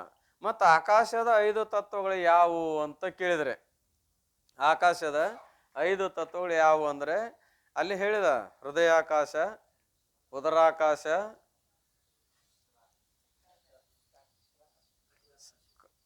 ಕಟ್ಯಾಕಾಶ, ಕಂಠಾಕಾಶ, ಶಿರಾಕಾಶ. ಮೊದಲನೇದ್ದು ಯಾವುದು? ಶಿರಾಕಾಶ. ಎರಡನೇದ್ದು ಕಂಠಾಕಾಶ, ಮೂರನೇದ್ದು ಹೃದಯಾಕಾಶ, ನಾಲ್ಕನೇದ್ದು ಉದರಾಕಾಶ, ಐದನೇದ್ದು ಕಟ್ಯಾಕಾಶ. ಈ ರೀತಿಯಾಗಿ ಆಕಾಶದ 5 ತತ್ವಗಳ ಮೂಲ. ಅನುಭವ ಏನ್ರಿ ಅಂತ ಕೇಳಿದ್ರೆ, ಶಿರಾಕಾಶ ಆಕಾಶದ ತತ್ವ ಅನ್ನೋಕ್ಕೇನು ಕಾರಣ ಅಂದರೆ ಆ ಶಿರಾಕಾಶದಲ್ಲಿ ಓಂ ನಾದ ಉತ್ಪತ್ತಿ ಆಗ್ತಾ ಇದೆ. ಅದಕ್ಕೆ ಅನಾಹತ ನಾದ ಅಂತಾರ. ಬಡಿಯಲಾರದೆ ಉತ್ಪತ್ತಿ ಆಗುವ ನಾದಕ್ಕೇನಂತ ಕರೀತಾರ? ಅನಾಹತ ನಾದ ಅಂತಾರ. ಆ ಹತನಾದ ಅಂದ್ರೆ ಬಡದಾಗ ಉತ್ಪತ್ತಿ ಆಗು, ಹತನಾದ ಅಲ್ರಿ, ಆ ಹತನಾದ. ಬಡದಾಗ ಉತ್ಪತ್ತಿ ಆಗೋ ನಾದಕ್ಕ ಆ ಹತ ಅಂತಾರ. ಬಡಿಲಾರದೆ ಉತ್ಪತ್ತಿ ಆಗೋ ನಾದಕ್ಕೇನಂತಾರ? ಅನಾಹತ ಅಂತಾರ. ಎರಡೂ ಕಿವಿಯೊಳಗೆ ಬಟ್ಟು ಇಟ್ಕೊಂಡು ಏಕಾಂತದಲ್ಲಿ ಕುತ್ಕೊಂಡು ಕಣ್ಣು ಮುಚ್ಚಿ ಏಕಾಂತ ಕುಂತ್ರ ಆ ಶಿರದಲ್ಲಿ ಏನಾಗದು ಉತ್ಪತ್ತಿ ಆಗತ್ತೆ? ಓಂಕಾರ ಉತ್ಪತ್ತಿ ಆಗ್ತಾ ಇದೆ. ಅನಾಹತ ನಾದದೊಳು ಕರಿಗೊಂಡು ನಿಲೆ ನೀನೇ ಸುಖಿಯಪ್ಪೆ. ಎಲ್ಲಿ ಹೇಳಿದಾರೆ? ಜ್ಞಾನ ಪ್ರತಿಭಾ ಸ್ಥಳದೊಳಗ ಏನು ಹೇಳುವಾಗ್ರಿ? ಜ್ಞಾನ ಪ್ರತಿಭಾ ಸ್ಥಳ ಹೇಳುವಾಗ ಏನು ಹೇಳುವಾಗ? ಸದ್ರೂಪದ ವರ್ಣನ ಮಾಡುವಾಗ ಭವಮಾಲೆಗೆ ಒಳಗಾದನೆಂಬುದೇ ಹುಸಿ ನಿನ್ನ ವಿವರಿಸಿ ನೋಡು ನೋಡಲೆ ಜೀವನ. ಅಂದ್ರೆ ಇಲ್ಲಿ ನಾದ ಉತ್ಪತ್ತಿ. ನಾದಕ್ಕೆ ಶಿರಾಕಾಶ ಆಶ್ರಯ ಕೊಟ್ಟಿದ್ದರಿಂದ ಅದು ಆಕಾಶದ ಮುಖ್ಯ ತತ್ವ. ಯಾವುದು? ಶಿರಾಕಾಶ. ಆಮೇಲೆ ಕಂಠಾಕಾಶ, ಕಂಠದಲ್ಲಿ ಅವಕಾಶ ಕೊಟ್ಟದ. ಎದಕ್ಕೆ ಅವಕಾಶ ಕೊಟ್ಟದಪ್ಪ ಅಂತ ಕೇಳಿದ್ರೆ, ಶ್ವಾಸೋಚ್ಛ್ವಾಸ ಮಾಡಕ್ಕೆ ಅವಕಾಶ ಕೊಟ್ಟದ್ದು ಯಾವುದು? ಈ ಗಂಟಲ್ದಾಗ ಹಾದು ಬರ್ತದ ಉಸಲು, ಏನು ಗಂಟ್ಲ ಬಿಟ್ಟು ಬರ್ತದೋ? ಒಳಗೆ ಹೋಗ್ಬೇಕಾರು ಅಲ್ಲೇ, ಹೊರಗೆ ಹೋಗ್ಬೇಕಾರು ಅಲ್ಲೇ. ಆಮೇಲೆ ಹೃದಯಾಕಾಶ, ಹೃದಯದಲ್ಲಿ ಇದ್ಕೊಂಡು ಏನು ಮಾಡಿದಪ್ಪ ಅಂದ್ರೆ ಅವಕಾಶ ಕೊಟ್ಟದ. ಎದಕ್ಕೆ ಅವಕಾಶ ಕೊಟ್ಟದ್ರಿ? ಪಿತ್ತಕ್ಕೆ ಆಶ್ರಯ ಅದ. ಹೃದಯದಲ್ಲಿ ಏನದ ರೀ? ಪಿತ್ತಕ್ಕೆ ಆಶ್ರಯ ಅದ. ಆಮೇಲೆ ಉದರಾಕಾಶ ಎದಕ್ಕೆ ಆಶ್ರಯ ಕೊಟ್ಟದ? ಉಂಡಂಥ ಅನ್ನ ನೀರುಗಳಿಗೆ ಇರ್ಲಿಕ್ಕೆ ಅವಕಾಶ ಕೊಟ್ಟದ. ಆಮೇಲೆ ಕಠ್ಯಾಕಾಶ, ಕಠಾಕಾಶ ಅಂದ್ರೆ ಸೊಂಟದಲ್ಲಿರುವ ಆಕಾಶ. ಇದಕ್ಕೆ ಸೊಂಟ ಅಂದ್ರೆ ಕಟಿ ಭಾಗ ಅಂತಾರ, ಬಿರುಸವಾಗಿದು. ಈ ಭಾಗ ಮೆತ್ತಗಾಯ್ತು ಮುಗೀತು. ಈ ಭಾಗ ಎಲ್ಲಿ ತನ ಬಿರುಸಿರ್ತೈತೆ ಅಲ್ಲಿ ತನ ಯಮಕಿರ್ತದ. ಯಾರ್ದ್ರಿ? ಮನುಷ್ಯರ್ದು, ಯಾರ್ದಾರು ಇರಲಿ. ಈ ಕಟಿ ಭಾಗ ಬಿರುಸಿರ್ತಾನ ಯಮಕಿರ್ತಾ ಇದೆ. ಈ ಕಟಿ ಭಾಗ ಮೆತ್ತಗಾತು ಅಂದ್ರೆ ಏನಂತವ್ರಿ? ಏನ್ರಿ ಎಂತೆಂಥ ಚೀಲ ಎತ್ತಿದನು ಹೋಗೈತಿ ಈಗ ಅದು ನಡ್ದ ಏನು ಶಕ್ತಿ ಉಳಿದಿಲ್ರಿ ಅಂತೇಳಿ. ಅಂದ್ರೆ ಬಿರುಸು ಭಾಗ. ಅಲ್ಲಿ ಮಲಮೂತ್ರಕ್ಕೆ ಆಶ್ರಯ ಕೊಟ್ಟಿರುವುದರಿಂದ ಗಂಧಕ ಆಶ್ರಯ ಹೊನೈತೆ. ಗಂಧಕ್ಕೆ ಆಶ್ರಯವಾಗಿರೋದ್ರಿಂದ ಇದು ಕಟ್ಯಾಕಾಶ ಅಂತಾರೆ. ಮುಖ್ಯವಾಗಿ 5 ಆಕಾಶಗಳು ಯಾರ ತತ್ವ ಅಂದ್ರೆ ಆಕಾಶದ ತತ್ವ. ಮತ್ತು ಇವನ್ ಯಾಕೆ ಹೇಳಿದ್ರಿ ಅಂತ ಕೇಳ್ತಾನೆ ಶಿಷ್ಯ. ಕಾಮ, ಕ್ರೋಧ, ಲೋಭ, ಮೋಹ, ಮದಾರನ್ರಿ, ಭಯಾರನ್ರಿ, ಇವನ್ ಯಾಕೆ ಹೇಳಿದ್ರಿ ಅಂತ ಕೇಳಿದ್ರು. ಅವಾಗ ಏನು ಹೇಳ್ತಾರಪ್ಪ ಅಂದ್ರೆ ದೃಷ್ಟಾಂತ ಕೊಟ್ಟು ಹೇಳ್ಕೊಂಬಂದಿದ್ದಾರೆ. ನೀರಿನ ಸ್ವಭಾವ ಎಂತ ಅದ್ರಿ? ಹರಿಯುವುದು ಸ್ವಭಾವ. ಮತ್ತೆಂಥ ಸ್ವಭಾವ ಅದ್ರದ್ದು? ಅದೇ ಹರಿಯೋದು ಆಗ್ಬೇಕಾದ್ರೆ ಕೆಳಮುಖನೂ ಹರಿತದ, ಮೇಲ್ಮುಖಲ್ಲಿ ಹರಿಯಾಕೆ ಬರ್ತದ. ಅದ್ರ ಮತ್ತೇನದರ ಅದರದ್ದು ಸ್ವಭಾವ?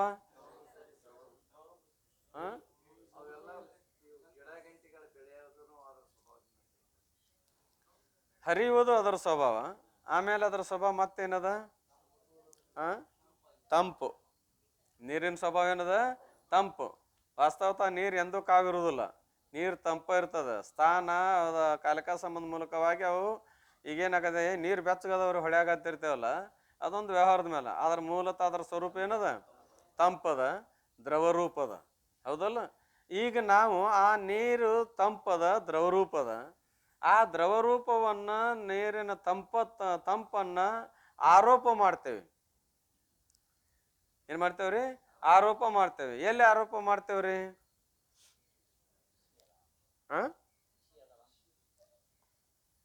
ಇರುವುದು ನೀರಿನ ಧರ್ಮ, ನಾವು ಆರೋಪ ಮಾಡೋದು ಮತ್ತೊಂದರಲ್ಲಿ.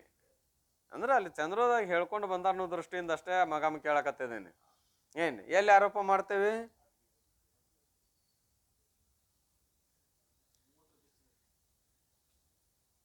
ತಂಪು, ಹರಿಯುವಿಕೆ, ನೀರಿನ ಧರ್ಮ.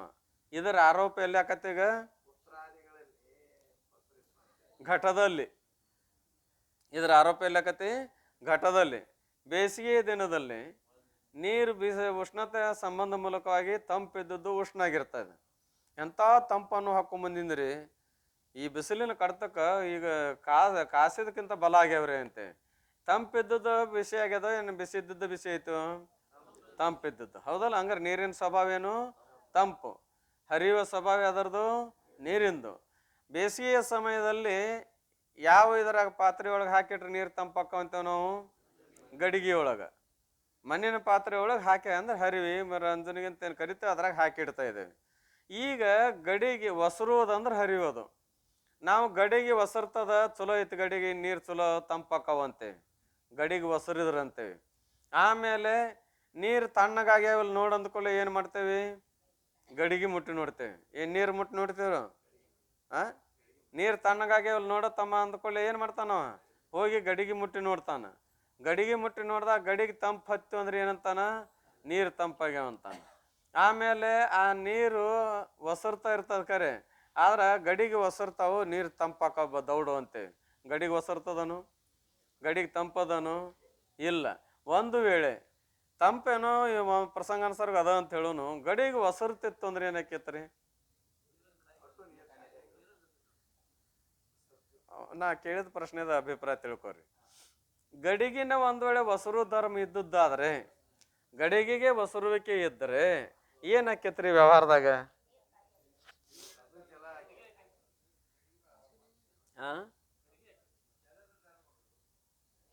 ಆ ಧರ್ಮ ಇರವಲ್ದಾಗ ಒಂದು. ಈಗ ನಾವ್ ಅಂತೇವಲ್ಲ ಗಡಿಗೆ ಒಸರ್ತದ ನೀರ್ ದೊಡ್ಡ ತಂಪಾಕ ಅಂತೇವೋ, ನೀರು ಒಸರ್ತದ ನೀರ್ ತಂಪಾಕತಿ ಅಂತೇವೋ? ಗಡಿಗೆ ಒಸರ್ತದ ಅಂತೇವಲ್ಲ. ಒಂದ್ ವೇಳೆ ಗಡಿಗಿನ ಒಸರೋದಾಗಿದ್ರ ಏನಕ್ಕೇತ್ರಿ?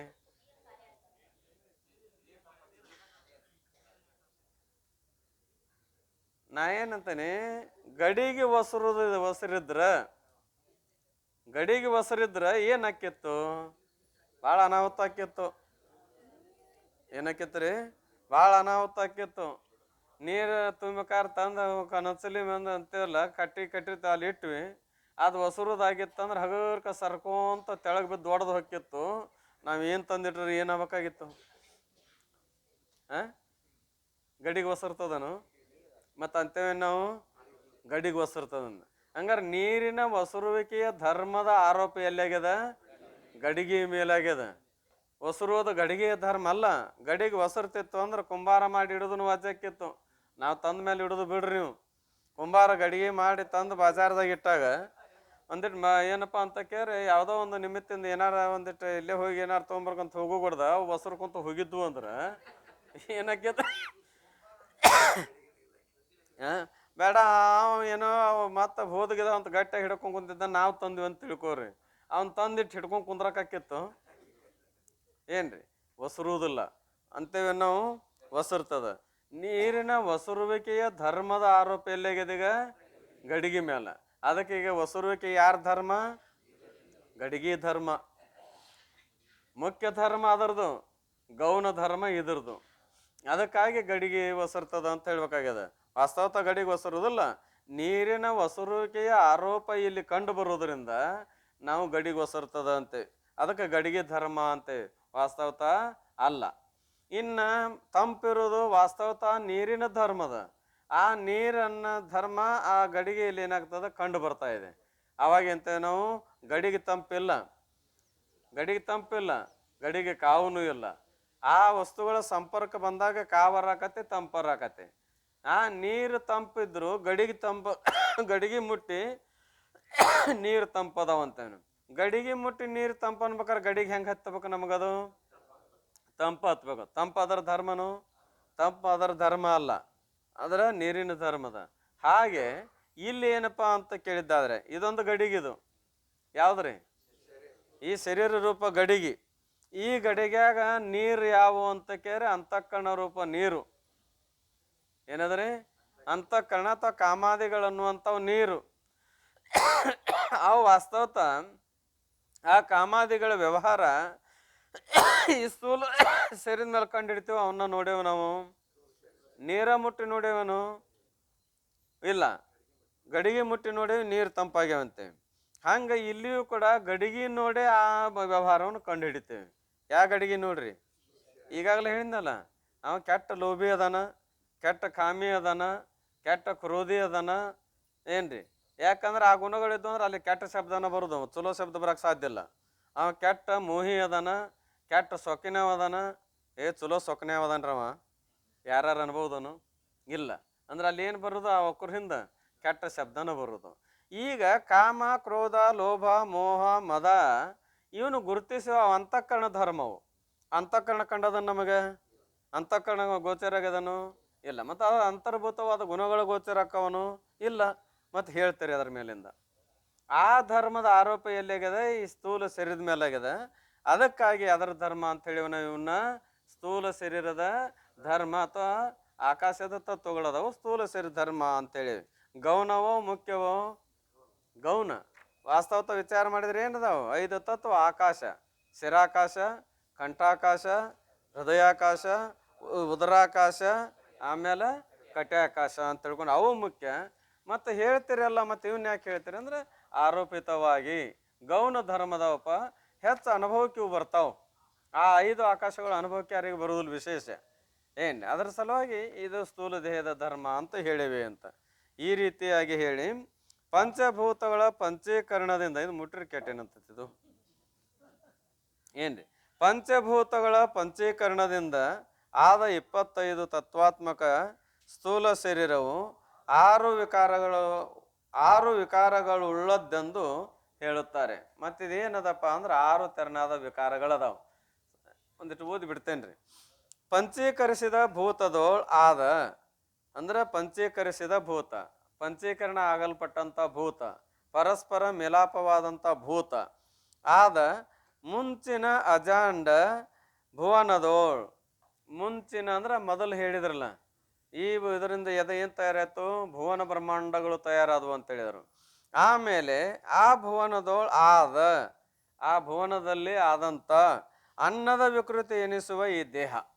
ಇದು ಯಾರ ವಿಕೃತಿ ಅದ?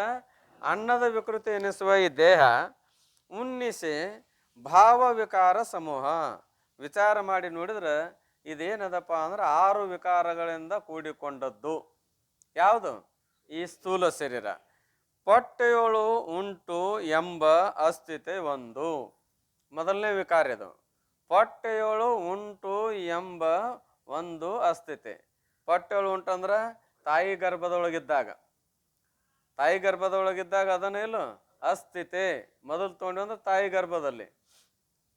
ಯಾಕಂದ್ರೆ ಮುಂದೆ ಜಾಯತೆ ಶಬ್ದ ಬರ್ತದ. ಏನ್ರಿ?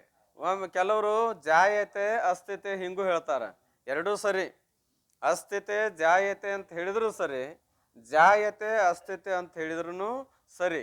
ಅದಕ್ಕೆ ಅಸ್ಥಿತೆ ಮೊದಲು ಬಂತು ಹೊಟ್ಯಾಗ, ಅಸ್ಥಿತೆ ನಂತರ ಬಂತು ಹುಟ್ಟಿದ ಮ್ಯಾಲ. ಏನ್ರಿ? ಅಸ್ಥಿತೆ ಪೊಟ್ಟೆಯೋಳು ಉಂಟು ಎಂಬ, ಪೊಟ್ಟೆಯೋಳು ಅಂದ್ರೆ ಹೊಟ್ಟೆಯಲ್ಲಿ ಅದ ಎಂದು ಹೇಳಿದ್ರೆ ಅದಕ್ಕೆ ಏನಂತಾರ? ಅಸ್ಥಿತಿ. ಆಮೇಲೆ ಪುಟ್ಟುವ ಜಾಯತೆ ಎಂಬುವುದು ಒಂದು. ಪುಟ್ಟುವ ಜಾಯತೆ ಅಂದ್ರೆ ಹುಟ್ಟುವುದಕ್ಕೆ ಏನಂತಾರ? ಜಾಯತೆ ಅಂತಾರ. ಜನ್ಮಕ್ಕೆ ಏನಂತ ಕರೀತಾರ? ಜಾಯತೆ ಅಂತಾರ. ಅಂದ್ರೆ ಮೊದಲು ಇತ್ತು, ಆಮೇಲೆ ಹುಟ್ಟಿತು. ಶಿಶುರೂಪಿನ ಪರಿಣಮತೆ ಒಂದು. ಶಿಶುರೂಪಿನ ಪರಿಣಮತೆ ಅಂದ್ರೆ ಏನಪ್ಪಾ ಅಂದ್ರೆ ವರ್ಧತೆ. ಪರಿಣಮತೆ ಅಂದ್ರೆ ಶಿಶುರೂಪ ವರ್ಧತೆ ರೀ, ಮತ್ತ ಬೆಳೆಯುವುದು. ಇದು ಮೂರನೇದ್ದು. ಹೊಸ ಯೌವನದ ವಿವರ್ಧತೆ ಒಂದು. ವಿಪರಿಣಮತೆ. ಪರಿಣಮತೆ ಬೇರೆ, ವಿಪರಿಣಮತೆ ಬೇರೆ. ವಿಪರೀತ ಬುದ್ಧಿಗೆ ಕಾರಣವಾದ ಅವಸ್ಥಾ. ಎಂಥ ಬುದ್ಧಿಗೆ? ವಿಪರೀತ ಬುದ್ಧಿಗೆ ಕಾರಣವಾದಂಥ ಅವಸ್ಥಾ ಏನ್ರಿ? ದುರಿತ ಕುಲ ಬಂಧು ಎನಿಸುವ ಯೌವನವನು. ವಿಪರೀತ ಬುದ್ಧಿ ಏನು ಸರಳ ಬುದ್ಧಿ ಇರ್ತದೋ? ವಿಪರೀತ ಬುದ್ಧಿ. ಅದಕ್ಕಾಗಿ ವಿಪರಿಮನತೆ ಅಂತಾರ, ಅಥವಾ ಅಂದ್ರೆ ವಿವರ್ಧತೆ ಅಂತಾರ. ಏನ್ರಿ? ಯೌವನದ ವಿವರ್ಧತೆ, ಅದಕ್ಕೆ ವಿಪರಿಣಮತೆನೂ ಅಂತ ಇದ್ದಾರೆ. ಆಮೇಲೆ ಮುಪ್ಪಿನ ಅಪಕ್ಷೀಯತೆ. ಮುಪ್ಪಿಗೆ ಏನಂತ ಕರೆ? ಅಪಕ್ಷೀಯತೆ ಅಂತ ಕರಿತಾ ಇದ್ದಾರೆ. ಮತ್ತೊಂದು ಐದನೇದು ತಪ್ಪದೆ ಕೆಡುವ ವಿನಶ್ಯತೆ ಒಂದು. ಕೊನೆಗೆ ಇದೇನಾಕತಿ? ಕೆಡ್ತಾ ಇದೆ. ಏನು ಹಿಂಗೆ ಇರ್ತದ್ರಿ? ಕೆಡ್ತದಂದ್ರೆ ಮರಣ ಹೊಂತ ಇದೆ. ಅದಕ್ಕೆ ನಶ್ಯತೆ ಅಂತಾರ, ವಿನಶ್ಯತೆ ಅಂತಾರ, ಅಥವಾ ಮರಣ ಅಂತ ಕರಿತಾ ಇದಾರೆ. ಇವು ಷಡ್ಭಾವ ವಿಕಾರವೆನಿಕ್ಕು ಇವರಿಂ ಬಹುಬಾಧೆಗಳು ಉಂಟಕ್ಕು. ಇವು 6 ವಿಕಾರ ಅದಾವಲ್ಲ, ಒಂದು ವಿಕಾರದಿಂದ ನಮ್ಗೆ ಸಮಾಧಾನ ಕಾರಣ ಅದಾವನು. ಇವು 6 ವಿಕಾರಗಳು ಎದಕ್ಕೆ ಕಾರಣ ಅದಾವ ಅಂತ ಕೇಳಿದ್ರೆ ಬಹುಬಾಧೆಗಳುಂಟು. ಬಹುಬಾಧೆ ಅಂದ್ರೆ ಇಷ್ಟ ಅಂತ ಹೇಳಾಕನ ಬರುದಿಲ್ಲ. ಕೊನೆಗೆ ಇಷ್ಟ ಅಂತ ಹೇಳಿದ್ರು, ಹೇಳಿ ಮತ್ತೆ ಕೈ ಹಾರಿಸಿ ಹೊಡೆದ್ರು. ಇದೇ ನಿಜಗುಣ ಶಿವಗಳು. ಇಷ್ಟ ಅಂತ ಹೇಳಿದ್ರು ಮೊದಲು. ಎಷ್ಟು ಅಂತ ಹೇಳಿದ್ರಿ? 100,000 ಕೋಟಿಗಳುಂಟು. 1000 ಕೋಟಿ. ಎಷ್ಟು ಗಳಿಸ್ಯಾರ? 1000 ಕೋಟಿ. ಆ ದುಃಖ ನೀವು ಎಷ್ಟು ಗಳಿಸೇವ್ರಿ? 1000 ಕೋಟಿ ಅಂತಾರೆ. ಮತ್ತು ಇದಕ್ಕಿಂತ ಹೆಚ್ಚಿಗೆ ಇಲ್ಲ ಅನ್ರಿ. ಅಂದ್ರೆ 100,000 ಕೋಟಿ ಅದಾವು. 1000 ಕೋಟಿ, 100,000 ಕೋಟಿ. ಹೆಚ್ಚಾತ ಕಡಿಮೆ ಆತ್ರಿ ಮತ್ತೆ? ಮತ್ತು ಹೆಚ್ಚಂದ್ರೆ ಅದಕ್ಕಿಂತಲೂ ಹೆಚ್ಚಂದ್ರೆ ಅಂಕಿ ಹೇಳ್ಕೊಂತ ಹೋದ್ವಿ ಅಂದ್ರೆ ನಿಲ್ಕುದಲ್ ದೌಡು. ಅದಕ್ಕೆ ಒಟ್ಟ ಅಂಕಿಗೆ ನಿಲುಕಲಾರ್ದಂಥದ್ದು ಒಂದು ಹೇಳಿದ್ರು. ಯಾರು? ಎಷ್ಟು ದುಃಖ ಅನುಭವಿಸ್ತೀನಿ ನೀನು? ಹವನಿಸಬಾರದ ಹಲವು ದುಃಖಗಳನ್ನು ಅನವರತ ಅನುಭವಿಸುವ ನಿನಗೆ. ಸವೇದಾನಂದ ಐತಿ, ಅದನ್ನ ಪಡೆದು ಬಿಟ್ಟು ಇದ್ರಾಗ ಯಾಕೆ ಒದ್ದಾಡ್ತಿ ಅಂತ ಹೇಳ್ಯಾರ ಖರೆ. ಆದ್ರೆ ಎಷ್ಟು ದುಃಖಪ್ಪ? ಹವನಿಸಬಾರದ ಹಲವು ದುಃಖಗಳು. ಬಹು ದುಃಖಗಳಂದ್ರೆ ಏನ್ರಿ? ಇಷ್ಟ ಅಂತ ಲೆಕ್ಕ ಮಾಡಾಕನ ಬರುವುದಿಲ್ಲ. ಅವು ಅದರೊಳಗೆ ಮುಖ್ಯವಾಗಿ 6 ಹೇಳ್ಯಾರ. ಯಾವ ಅಷ್ಟು ದುಃಖ ಯಾರ ಅಂತರ್ಗತ ಅದ ರೀ? ಈ 6 ವಿಕಾರಗಳ ಅಂತರ್ಗತನ ಅದಾವು. ಆದ್ರೆ ಗೊತ್ತಾಗಿಲ್ಲ ನಮಗೆ. ಏನು ಹೆಜ್ಜೆಗೆ ಏನು ಅನುಭವಿಸ್ತೇವೆ ನಾವು? ಅನುಭವಿಸಿದ್ರು ಕೂಡ ಅದರ ಪರಿಜ್ಞಾನ ನಮಗೆ ಇಲ್ಲ. ಯಾಕ ಅಂತ ಕೇಳಿದ್ರೆ ಇದೇ ನಾನು, ಇದೇ ಸತ್ಯ ಅಂತ ತಿಳ್ಕೊಂಡಿದ್ದಕ್ಕೆ ಆಗವಲ್ದು. ಇದರ ಸ್ವಭಾವ ಗೊತ್ತಾಯ್ತು ಅಂದ್ರೆ ಅವಾಗ ಗೊತ್ತಾಗತ್ತೆ ನಮಗೆಷ್ಟು ದುಃಖದವನು ಅಂತೂ. ಈ 6 ವಿಕಾರಗಳು ಏನದಾವಲ್ಲ, ಇವು ದುಃಖಮಯವೋ ಏನಲ್ಲವೋ. ಅದಕ್ಕೆ ಇವರಿಂ ಅಂದ್ರೆ ಇವರಿಂದ. ಯಾರಿಂದ? ಅಣ್ಣ ತಮ್ಮರಿಂದ ಅಲ್ಲ, ಮತ್ತಾರಿಂದ ಅಲ್ಲ. ಈ 6 ವಿಕಾರಗಳಿಂದ ಬಹುಬಾಧೆಗಳು ಉಂಟಕ್ಕು ಅಂದ್ರೆ ಅನೇಕ ದುಃಖಗಳು ಪ್ರಾಪ್ತಿಯಾಗುತ್ತವೆ ಅಂತೇಳಿದು. ಒಂದಿಟ್ಟು ಓದ್ತಾನಲ್ರಿ, ಟೈಮ್ ಐತಿ. ಏನು ಈಗಾರ ಏನು ಮಾಡೋರ್ದು? ಎಲೆ ಶಿಷ್ಯನೇ ಕೇಳು, ಈ ದೇಹವು ಪಂಚಭೂತಗಳನ್ನು 5 ವಿಭಾಗ ಮಾಡಿದ್ದರಿಂದಾದದ್ದು. ಮತ್ತು ಈ ಬ್ರಹ್ಮಾಂಡಕ್ಕಿಂತಲೂ ಮೊದಲೊಂದು ಬ್ರಹ್ಮಾಂಡವಿತ್ತು. ಈ ಬ್ರಹ್ಮಾಂಡ ತಯಾರಾಗಕ್ಕಿಂತ ಮೊದಲು ಸೂಕ್ಷ್ಮ ಬ್ರಹ್ಮಾಂಡ ಇತ್ತು. ಆ ಬ್ರಹ್ಮಾಂಡ ಪ್ರಳಯವಾದ ಮೇಲೆ ಈಗೇನು ತೋರಾಕತ್ತೈತೆ, ಇದು ತೋರ್ಗಿಂದ ಮೊದಲು ಇತ್ತು. ಯಾಕಂದ್ರೆ ಪ್ರಳಯ ಹೇಳ್ಯಾರಿಲ್ರಿ. 5 ಪ್ರಳಯ ಅದಾವು. ಏನದಾವು? 5 ಪ್ರಳಯ ಅದಾವ. 4 ಪ್ರಳಯದಾಗ ಸಿಕ್ಕೇವಿ, ಇನ್ನೊಂದು ಪ್ರಳಯದಾಗ ಸಿಗ್ಬೇಕಾಗ್ಯದ ನಾವು. ಈಗ ನಡೆದದ್ದು ಅದ ಪ್ರಳಯಕ್ಕೆ ಸಿಗುತ್ತೋ ಗೊತ್ತಿಲ್ಲ. ಆದ್ರೆ ಪ್ರಯತ್ನ ಮಾಡಿದ್ರೆ ಹಿಂದಿಲ್ಲ ಇನ್ನೊಂದು ಜನ್ಮಕ್ಕಾದ್ರೂ ಸಾಧ್ಯದ. ಆ ಪ್ರಳಯ ಉಳಿದ ಪ್ರಳಯದಾಗ ಯಾರು ಹೇಳೋದು ಬೇಡ, ಯಾರು ಕೇಳೋದು ಬೇಡ, ಎಲ್ಲರೂ ಸಿಕ್ಕು ಒದ್ದಾಡಿ ಬಂದವ್ರ ಅದೇವಿ. ನಿತ್ಯ ಪ್ರಳಯ ಒಂದದ. ಯಾವುದು? ಸುಸುಪ್ತಿ ಅವಸ್ಥಾ. ನಿತ್ಯ ಪ್ರಳಯದಲ್ರಿ. ನಿತ್ಯ ಇದೆಲ್ಲ ಏನಪ್ಪ ಅಗೋಚರ ಆಕತ್ತಲ್ಲ. ಆಮೇಲೆ ನೈಮಿತ್ತಿಕ ಪ್ರಳಯ, ಮೂರ್ಛಾದಿ ಅವಸ್ಥೆಗಳು, ಮರಣ ಪ್ರಳಯ, ಮರಣ ಕಾಲದಲ್ಲಿಯೂ ಕೂಡ ಯಾವುದೂ ಏನು ಗೊತ್ತಾಗೋಲ್ಲ. ಆಮೇಲೆ ಮಹಾಪ್ರಳಯ, ಅಂದರೆ ಪರಮಾತ್ಮನ ಒಂದು ನಿಯಮ ಏನದ, ಆ ನಿಯಮ ಮುಗೀತು ಅಂದರೆ ಇದೆಲ್ಲ ನಾಶ ಆಗಿ ಪುನಃ ಮತ್ತು ಸೃಷ್ಟಿ ಉತ್ಪತ್ತಿ ಆಗ್ತಾ ಇದೆ. ಏನ್ರಿ, ಅದಕ್ಕೆ ಮಹಾಪ್ರಳಯ. ಇದ್ರಾಗೂ ಸಿಕ್ಕಿವಿಲ್ಲಂದ್ರೆ ಎರಡು ಸಲ ಸಿಕ್ಕಿವ ಅಂದ್ರೆ ಗೊತ್ತದನಂತ ಕೇಳಿದ್ರೆ ಸಾಧ್ಯ ಇಲ್ಲ. ಇನ್ನೊಂದು ಪ್ರಳಯದಾಗ ಸಿಕ್ಕಿ ಅಂದ್ರೆ ಕೆಲಸ ಮುಗೀತು ನೋಡ್ರಿ. ಏನಾಗಬೇಕು, ನಿತ್ಯ ಪ್ರಳಯ ಆಗ್ಬೇಕು. ನಿತ್ಯ ಅಲ್ಲ, ಅತ್ಯಂತಿಕ ನಿವೃತ್ತಿ ಆಗ್ಬೇಕು. ಅತ್ಯಂತಿಕ ಪ್ರಳಯ ಒಮ್ಮೆ ನಿವೃತ್ತಿ ಆದ ಮೇಲೆ ಹೊಳ್ಳಿ ಅದರ ಉತ್ಪತ್ತಿ ಆಗಿರಬಾರ್ದು. ಅದಕ್ಕೇನಂತಾರ, ಅತ್ಯಂತಿಕ ಪ್ರಳಯ ಅಂತಾರ. ಅದಕ್ಕೆ ಸರ್ವ ದುಃಖದ ನಿವೃತ್ತಿ ಅಂತಾರ. ಸರ್ವ ದುಃಖದ ನಿವೃತ್ತಿ ಆಯ್ತು, ಕೆಲಸ ಬಂದಾತ್ ನೋಡ್ರಿ. ಅವಾಗ ಅದು ಆಗೋ ತನ ಈ ಕೆಲಸ ಏನಪ್ಪಾ ಅಂದ್ರೆ ನಿಂತದ್ದಲ್ಲ. ಏನ್ ಇದು ಹಾಗೆ ಮನೆ ಹೇಳಿದ್ನಲ್ಲ ಒಂದಷ್ಟೊಂದ ಗೋಡಿ ವಜ್ಜನ ಮೇಲ ಸಿಂಗ್ರು ಹೆಲಿಪೇಟನ ಮೇಲ ಅಂದಂಗ, ತಾಯಿ ಕುದುರೆ ವಜ್ಜ ಹೊತ್ತು ಸತ್ರ ಮರಿ ಕುದುರೆ ಬರೀ ಅಡ್ಡಾಡ ಸತ್ತಿತ್ತು ಅಂದಂಗ, ಅಂತಃಕರಣ ರೂಪ ತಾಯಿ ಕುದುರೆ ಇಹಲೋಕ ಪರಲೋಕ ತಿರುಗಾಡಿ ಸತ್ರ ಮರಿ ಯಾರು, ಜೀವನಾದಂತ ಈತ ಬರೀ ಸುಮ್ಮನೆ ಅದ್ರ ಕೂಡ ಅಡ್ಡಾಡಿ ಏನಾಗ್ಯ ನೀವು ಅಂದ್ರೆ ಸತ್ತಿದ. ನೀನು ವಜ್ಜ ಹೊತ್ತವಲ್ಲ ಬಿಟ್ಟವಲ್ಲ, ಅಕರ್ತ ಅಭೋಕ್ತ ಇದ್ದು ಏನ್ ತಿಳ್ಕೊಂಡನ, ಕರ್ತಾಭೋಕ್ತ ಭಾವದನೋ ಏನ್ ಅದಾನೋ ಹಂಗ. ಈ ಕರ್ತಾಭೋಕ್ತ ವಜ್ಜ ಯಾರ್ದಿದು, ಅಂತಃಕರಣದ್ದು. ಮತ್ತು ಆ ವಜ್ಜ ಏನಾಗ್ಯದ ಅದ್ರ ಕೂಡ ಅಡ್ಡಾಡೋದ್ರಿಂದ ಇವಂಗ ಅದು ಹೊತ್ಕೊಂಡಂಗಾಗ್ಯದ. ಈ ಬ್ರಹ್ಮಾಂಡ ಹುಟ್ಟಿರ್ತದೆ. ಆ ಬ್ರಹ್ಮಾಂಡದಲ್ಲಿ ನೀನೊಂದು ಶರೀರವನ್ನು ಧಾರಣ ಮಾಡಿಕೊಂಡಿದ್ದಿ. ಮತ್ತು ಆ ಬ್ರಹ್ಮಾಂಡ ಹೋದ್ಮೇಲೆ ಈ ಬ್ರಹ್ಮಾಂಡ ಹೊಸ ಮತ್ತು ನಾ ಎಲ್ಲಿಂದ ಬಂದೆ ಅಂತ ನೀ ಕೇಳಿದ್ರೆ, ಆ ಬ್ರಹ್ಮಾಂಡದಾಗೂ ಒಂದು ಶರೀರದೊಳಗೆ ನೀ ಇದ್ದಿ. ಈ ಶರೀರದಿಂದ ಪುಣ್ಯ ಪಾಪ ಕರ್ಮಗಳನ್ನು ಮಾಡಿರುವಿ. ಇದ್ದ ಆ ಶರೀರದಿಂದ ಏನು ಮಾಡೀನಿ, ಪುಣ್ಯ ಪಾಪ ಕರ್ಮ ಮಾಡಿ ಆ ಪುಣ್ಯ ಪಾಪ ಕರ್ಮಗಳಿಂದಲೂ ಈ ಶರೀರವು ರಚಿಸಲ್ಪಟ್ಟಿರ್ತದೆ. ಏನ್ರಿ, ಇದಕ್ಕೂ ಪ್ರಶ್ನೆ ಮಾಡಿದಾರ, ನೀವು ಕೇಳಿರಿ. ಹೋಲ್ರಿ, ಈಗ ಆಯ್ತಲ್ಲ, ಮೊಟ್ಟ ಮೊದಲ ಏನು ಎಲ್ಲಿದ್ದ, ಯಾವಾಗ ಮಾಡಿದ ಅಂತ ಕೇಳ್ತಾರೆ ಕೆಲವರು. ಅದನ್ನು ಕೇಳಕ್ಕೆ ಹೋದ್ರೆ ನಿರ್ಣಯ ಹತ್ತೋದಿಲ್ಲ. ಅದನ್ನು ಏನು ಕೇಳು ವಿಚಾರ ಮಾಡಬೇಡ, ಏನು ಮಾಡು ಅಂತ ಕೇಳಿದರೆ ಈಗ ಅದು ಎದರಿಂದ ನಿವೃತ್ತಿ ಆಕತ್ತೆ ಅನ್ನೋದಷ್ಟು ಉಪಾಯ ಮಾಡ್ಕೊ. ಅದಕ್ಕೆ ಚಂದ್ರೋದಯದೊಳಗೆ ದೃಷ್ಟಾಂತ ಕೊಟ್ಟಿದ್ದಾರೆ. ಎದರ ದೃಷ್ಟಾಂತ ಅಂತ ಕೇಳಿದ್ರೆ ಅದಕ್ಕೊಂದು ಪ್ರಶ್ನೆ ಅದ. ಯಹ ಆರೋಪ, ಈ ಆರೋಪವು ಏನು ಪ್ರಶ್ನೆ ಅದರ, ಅದು ಏಕೆ ಆಯ್ತು, ಕಾವುಕು ಕಬ್ ಕಾಹುವೆ ಅಂದ್ರೆ ಯಾರಿಗಾಯ್ತು ಯಾವಾಗಾಯ್ತು ಅಂತ ಪ್ರಶ್ನೆ ಮಾಡಿದಾನ. ಹೆಂಗಾಯ್ತು ಅಂತ ಕೇಳ್ಬೇಕಂದಾಗ ಒಂದು ಉದಾಹರಣೆ ಕೊಟ್ರಿ. ಏನು ನೋಡಪ್ಪ, ಇದನ್ನ ನಿವೃತ್ತಿ ಮಾಡ್ಕೊಳ್ಳೋ ಉಪಾಯ ಒಂದ ಮಾಡ್ಕೊ. ಯಾಕಾತು, ಯಾವಾಗಾತು, ಹೆಂಗಾತು ಅಂತ ಕೇಳಕ್ ಹೋದ್ರ ನಿರ್ಣಯ ಸಿಗುದಿಲ್ಲ. ಶುಭ್ರವಾದ ಬಟ್ಟೆ ಮೇಲೆ ಒಂದು ಕಲಿ ಬಿದ್ದದ. ಆ ಕಲಿಯನ್ನು ಕಳ್ಕೊಳ್ಳೋ ವ್ಯವಸ್ಥೆ ಮಾಡ್ಕೋಬೇಕು. ಏನು ಅದು ಎಲ್ಲಿಂದ ಬಿತ್ತು, ಅದು ಮನ್ಯಾಗ ಕುಂತ ಊಟಕ್ಕೆ ಕುಂತಿದ್ದ, ನಾಗೊಂದಿ ಮೇಲೆ ಎಣ್ಣೆ ಡಬ್ಬಿ ಇಟ್ಟಿದ್ಲವ್ರವ್ವ. ಅದು ಬೆಳೆ ಅಂಗಿ ಮ್ಯಾಲ ಒಂದು ಕಲಿ ಬಿದ್ದಿತ್ತು. ನೋಡಿದ, ಎಲ್ಲಿಂದ ಬಿತ್ತಿದು, ಮ್ಯಾಲಿಂದ ನೋಡೋಕೆ ಎಣ್ಣೆ ಡಬ್ಬಿ ಇತ್ತು. ಓಹೋ, ಅದರಂದ ಆ ಎಣ್ಣೆ ಡಬ್ಬಿ ಎಲ್ಲಿಂದ ಬಂತು, ಮೂಲ ಹಿಡಿಬೇಕಲ್ರ ಅದ್ರ ಗುರ್ತ. ಆ ಎಣ್ಣೆ ಡಬ್ಬಿ ಎಲ್ಲಿಂದ ಬಂತು, ಆ ಡಬ್ಬಿ ಎಲ್ಲಿದು ಬಂತು, ಯಪ್ಪ ನಾನಾ ಇಟ್ಟಿದ್ಲಿ ಅಂದ. ಅದ್ರಾಗ ಎಣ್ಣೆ ಎಲ್ಲಿದು ಬಂತು, ಗಾಣಿಗ್ಯಾರ ಮನೆ ಅಂದು. ಗಾಣಿಗ್ಯಾರ ಮನೆಗೆ ಓಡಿ ಹೋದ. ನಿಮ್ಮ ಗಾಣದಾಗ ನಾ ಎಣ್ಣೆ ಎಲ್ಲಿಂದ ತಂದ್ರಿ, ಗಾಣದಾಗಿಂತ. ಗಾಣದಾಗ ಹೆಂಗೆ ಬಂತು, ಕುಸಿಬಿಯಿಂದ ಬಂತು. ಕುಸಿಬಿ ತಂದಿದ್ರಿ, ಕುಸಿಬಿ ಹೆಂಗೆ ಬಂದು, ದಾವಣಗೆರೆಗೆ ತಂದಿದ್ರಿ ಫಸ್ಟ್ ಕ್ಲಾಸ್ ಬೀಜ ಅಂತೇಳಿ. ದಾವಣಗೆರೆಗೆ ಹೋದ, ಅವು ಎಲ್ಲಿಂದ ಬಂತು ಅಂತ ಕೇಳಾಕ. ಅವ್ರು ಹೇಳಿದ್ರು ರಷ್ಯಾದಿಂದ ತರಿಸೇವಿ ಅಂತ ಹೇಳ್ಕೊಂಡು. ನೀವು ಎಲ್ಲಿ ಹೋಗವಿನ್ನು, ರಷ್ಯಾಕ್ಕೆ ಹೋಗ್ಬೇಕಲ್ರಿ. ಏನಾರು ನೆಲೆ ಹತ್ತತೇನೋ ಇಲ್ಲ. ಈಗ ಕಲಿ ಏನಾಗ್ಯದ, ಬಿದ್ದದ, ಬೇಶುಭ್ರವಾದ ಬಟ್ಟೆ ಮೇಲೆ ಬಿದ್ದದ, ಅದು ಅಸಹ್ಯ ಅನ್ನಿಸ್ತಾ ಇದೆ. ಈಗ ಅದರ ನಿವೃತ್ತಿ ಅದರಿಂದ ಆಕತಿ. ಏನು ಸಾಬೂನು ಹಚ್ಚೋದ್ರಿಂದೋ, ಏನು ಮತ್ತೊಂದು ಯಾವ್ದಾರ ದ್ರವ ಪದಾರ್ಥ ಹಚ್ಚೋದ್ರಿಂದೋ, ಏನು ಅದಕ್ಕೊಂದು ಉಪಾಯ ಅದ. ಏನು ಈಗ ಎಲ್ಲ ಅನೇಕ ಉಪಾಯ ಅದಲ್ಲ, ಅದನ್ನ ಹಚ್ಚಿ ಕಳ್ಕೊಳ್ಳೋದೊಂದಷ್ಟು ಉಪಾಯ ಮಾಡ್ಬೇಕು ವಿನ ಅದು ಯಾಕೆ ಬಿತ್ತು, ಎಲ್ಲಿಂದ ಬಂತು ಅಂತ ವಿಚಾರ ಮಾಡಿದ್ರೆ ಹೇಗೆ ಸಿಗೋದಿಲ್ಲೋ ಹಂಗೆ ನೀನು ಕೂಡ ಪುಣ್ಯ ಪಾಪ ಕರ್ಮಗಳಿಂದ ಹಿಂಗಾಗ್ಯದ ಅಂತೇಳಿ ಮೊಟ್ಟ ಮೊದಲಿದ್ದಾಗ ಎಲ್ಲಿ ಮಾಡೀನ್ರಿ ಅಂತ ನೀ ಕೇಳಕ್ಕೆ ಹೋಗೋದು ಅವಶ್ಯ ಇಲ್ಲ.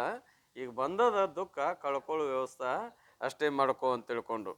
ಏನು ಪಾಪ ಪುಣ್ಯ ಕರ್ಮಗಳಿಂದಲೂ ಈ ಶರೀರ ರಚಿಸಲ್ಪಟ್ಟಿರ್ತದೆ. ಮತ್ತು ತಾಯಿ ತಂದೆಗಳು ಅನ್ನವನ್ನು ಊಟ ಮಾಡಲು ಏನಾಯ್ತು ಅಂದ್ರೆ ಅನ್ನದ ರಕ್ತಗಳು ಆಕಾರವಾಗಿ ಪರಿಣಮಿಸುತ್ತವೆ. ಆ ಅನ್ನ ಏನಾಕತ್ತಾರೆ ಮೊದಲ ರೇತ ರಕ್ತಗಳಾಗಿ ಪರಿಣಮಿಸ್ತಾ ಇದೆ. ಆಮೇಲೆ ಆ ರೇತೋ ರಕ್ತಗಳ ಸಂಯೋಗದಿಂದ ಈ ಶರೀರವು ಹುಟ್ಟಿದ್ದರಿಂದಲೂ ಎರಡು ಸಂಯೋಗ ಏನು ರೇತ ರಕ್ತಗಳ ಸಂಯೋಗದಿಂದ ಏನಾಗಿದೆ ಈ ಶರೀರ ಹೊಂಟದ. ರೇತ ಒಂದಿಷ್ಟು ಹೊಲಸು, ರಕ್ತ ಒಂದಿಷ್ಟು ಹೊಲಸು, ಎರಡು ಹೊಲಸು ಕೂಡಿ ಏನು ತಯಾರಾಗ್ಯದ? ಈ ಹೊಲಸು ತಯಾರಾಗ್ಯದ. ಆಗ್ಯದಿಲ್ರಿ? ಹೇಳಿದನ್ನ ಎಷ್ಟೋ ಸಲ. ಈ ಹೊಲಸು ತಯಾರಾಗ್ಯದಲ್ಲ, ಅಕಸ್ಮಾತ್ ಸಿಟ್ಟು ಬಂದು ಯಾರಾದರೂ ಹೆಣ್ಮಕ್ಳು ಅಂದ್ರೆ ಹೆಣ್ಮಕ್ಳಿಗೆ ಏನಾರು ಬಿರುಸು ಶಬ್ದ ಆಡಿದ್ರೆ ಏನಾರು ಅಂದ್ರೆ ಹೊಳ್ಳಿ ಅವ್ರು ಅಂತಾರ, ನನಗೆ ನಂದೆ ಹೊಗ ನನ್ನ ಹೊಲಸ ಅಂತ ಬೈತಾರ ಅವರು. ಅಂದ್ರೆ ಇವ ಅವ್ರು ಒಳ್ಳೇದು ಮಾಡಿದ್ರು ಏನಪ್ಪಾ ಅಂದ್ರೆ ಅವ್ರಿಗೆ ಕೆಟ್ಟ ಅಂತ ಬೈದಿರ್ತಾನ. ಅದಕ್ಕೆ ಅವ್ರು ಅಂತಾರ ನನಗೆ ನಂದೆ ಹೊಗ ನನ್ನ ಹೊಲಸ ಅಂತಾರ ಅವರು. ಏನ್ರಿ ಅಂದುಕೊಳ್ಳೆ ಕಣ್ಣು ಕೆಂಪಕ್ಕ ನೋಡ್ರಿ. ಯಾರು? ನಮ್ಮ ಯಾಕಕ್ಕಾವು ಅಂತ ಕೇಳಿದ್ರೆ, ನಾವು ಹೊಲಸು ಇದು ಹೊಲಮಯ ಸೇರಿರ ಹೊಲಸಿನಿಂದ ಇದ್ದದ್ದು ಅದಕ್ಕೆ ಬೇದಾರ ಬಿಡೋಣ ಅಂತ ಪರಿಜ್ಞಾನ ಬರೋದಿಲ್ಲ. ನನಗೆ ಹೆಂಗಂದ್ರೆ ನೋಡ್ತೇನೆ ಏನು ಅಂತೂ ಹಂಗಾರೆ ಹೊಲಸ ಅಂತ ಇದಕ್ಕೆ ಹೆಸರು ಐತೆ ಅಂತ ತಿಳ್ಕೊಂಡು ಯಾರಿಗಾರ ಹೊಲಸ ಅಂತ ಕರ್ಕೊಂತ ಹೋದಿರಿ ಮತ್ತು ಭಾಳ ನಾವುತ ಸಾಧ್ಯ ಇಲ್ಲ. ಏನು ಅನ್ನದಿಂದಲೇ ಜೀವಿಸಿರುವುದರಿಂದಲೂ ಮತ್ತು ಇದೇನಾಗ್ಯದಪ್ಪ ಅಂದ್ರೆ ಅನ್ನದ ರಸದ ಸಂಯೋಗದಿಂದ ಹುಟ್ಟಿದ, ಅನ್ನದಿಂದಲೇ ಬೆಳೀತಾ ಇದೆ. ಈ ದೇಹ ಅನ್ನದ ವಿಕಾರವಾಗಿರುತ್ತದೆ. ಯಾರ ವಿಕಾರ ಇದು? ಅನ್ನದ ವಿಕಾರ. ಅರ್ಥಾತ್ ದೇಹವು ಭೂತ ಕಾರ್ಯ. ಇದು ಎದರ ಕಾರ್ಯ? ಅದ ಭೂತದ ಕಾರ್ಯ. ಪುಣ್ಯ ಪಾಪ ಕರ್ಮಜನಿತ. ಮತ್ತು ಭೂತದ ಕಾರ್ಯ ಇದ್ರೂ ಕೂಡ ಸುಮ್ಮನೆ ಹುಟ್ಟಿ ಬರ್ತದನು? ಇಲ್ಲ, ಪುಣ್ಯ ಪಾಪದಿಂದ ಜನಿಸಿ ಬರ್ತದೆ. ಅನ್ನದ ವಿಕಾರಾತ್ಮಕ ಎಂದು ಹೇಳಲ್ಪಟ್ಟಂತಾಯಿತು. ಅಂತೂ ಇದೆಲ್ಲ ಯಾವ್ದರ ಪರಿಣಾಮ? ಅನ್ನದ ಪರಿಣಾಮ ಅಂತ ತಿಳ್ಕೊಂಡು. ಆದ್ದರಿಂದ ಇಂಥ ದೇಹವು ಯಾಸ್ಕ ಮುನಿಯಿಂದ ಹೇಳಲ್ಪಟ್ಟ 6 ವಿಕಾರಗಳು ಉಳ್ಳದ್ದರಿಂದ ಇದು ಅನಾತ್ಮವಾಗಿರುತ್ತದೆ. ಇದೇನದ? ಅನಾತ್ಮದ 6 ವಿಕಾರಗಳಿಂದ ಕೂಡ್ಕೊಂಡ. ಆದ್ದರಿಂದ ನೀನಲ್ಲ. ನೀ ಹೇಗದೆ? ನಿರ್ವಿಕಾರದೆ. ಇದು ಹೆಂಗದ? ವಿಕಾರ ಉಳ್ದದ. ನಿರ್ವಿಕಾರನಾದ ನೀನು ವಿಕಾರವುಳ್ಳ ಶರೀರ ಹೆಂಗಾಗಕ್ಕೆ ಬರ್ತದಪ್ಪ? ಸಾಧ್ಯ ಇಲ್ಲ. ನೀನು ಅದಕ್ಕೆ ಸಾಕ್ಷಿಯಾಗಿಯೂ ನಿರವಯವನಾಗಿಯೂ ನಿರ್ವಿಕಾರವಾಗಿಯೂ ಅಜಡನಾಗಿಯೂ ಇದ್ದಿ. ನೀ ಹೇಗಂದ್ರೆ ಅದಕ್ಕೆ ಸಾಕ್ಷಿ ಇದೆ, ಎದುರಿಟ್ಟು ಅರಿತಾ ಇದೆ. ಅಲ್ಲದೆ ಅದು ಅವಯವಗಳಿಂದ ಯುಕ್ತದ, ನೀನು ಅವಯವ ರಹಿತದೆ. ಅದು ವಿಕಾರದಿಂದ ಕೂಡ್ಕೊಂಡದ, ನೀನು ನಿರ್ವಿಕಾರದಿ. ಅದು ಜಡ ಅದ, ನೀನದಿ ಅಜಡ ಪದಕರ್ತ ಚೇತನ ಸ್ವರೂಪನಾಗಿರುವಿ. ಅಲ್ಲ ಹೊರತಾಗಿ ನೀ ಬೇರೆ ಆ ದೇಹಾದಿ ಪ್ರಪಂಚ ನೀನಲ್ಲ ಅಂತ. ಹೇ ಸ್ವಾಮಿ, ಈ ದೇಹ 6 ವಿಕಾರಗಳುಳ್ಳದಿರುತ್ತದೆಂದು ಹೇಳಿದ್ರಿ. ಆ ವಿಕಾರಗಳು ಯಾವುವು?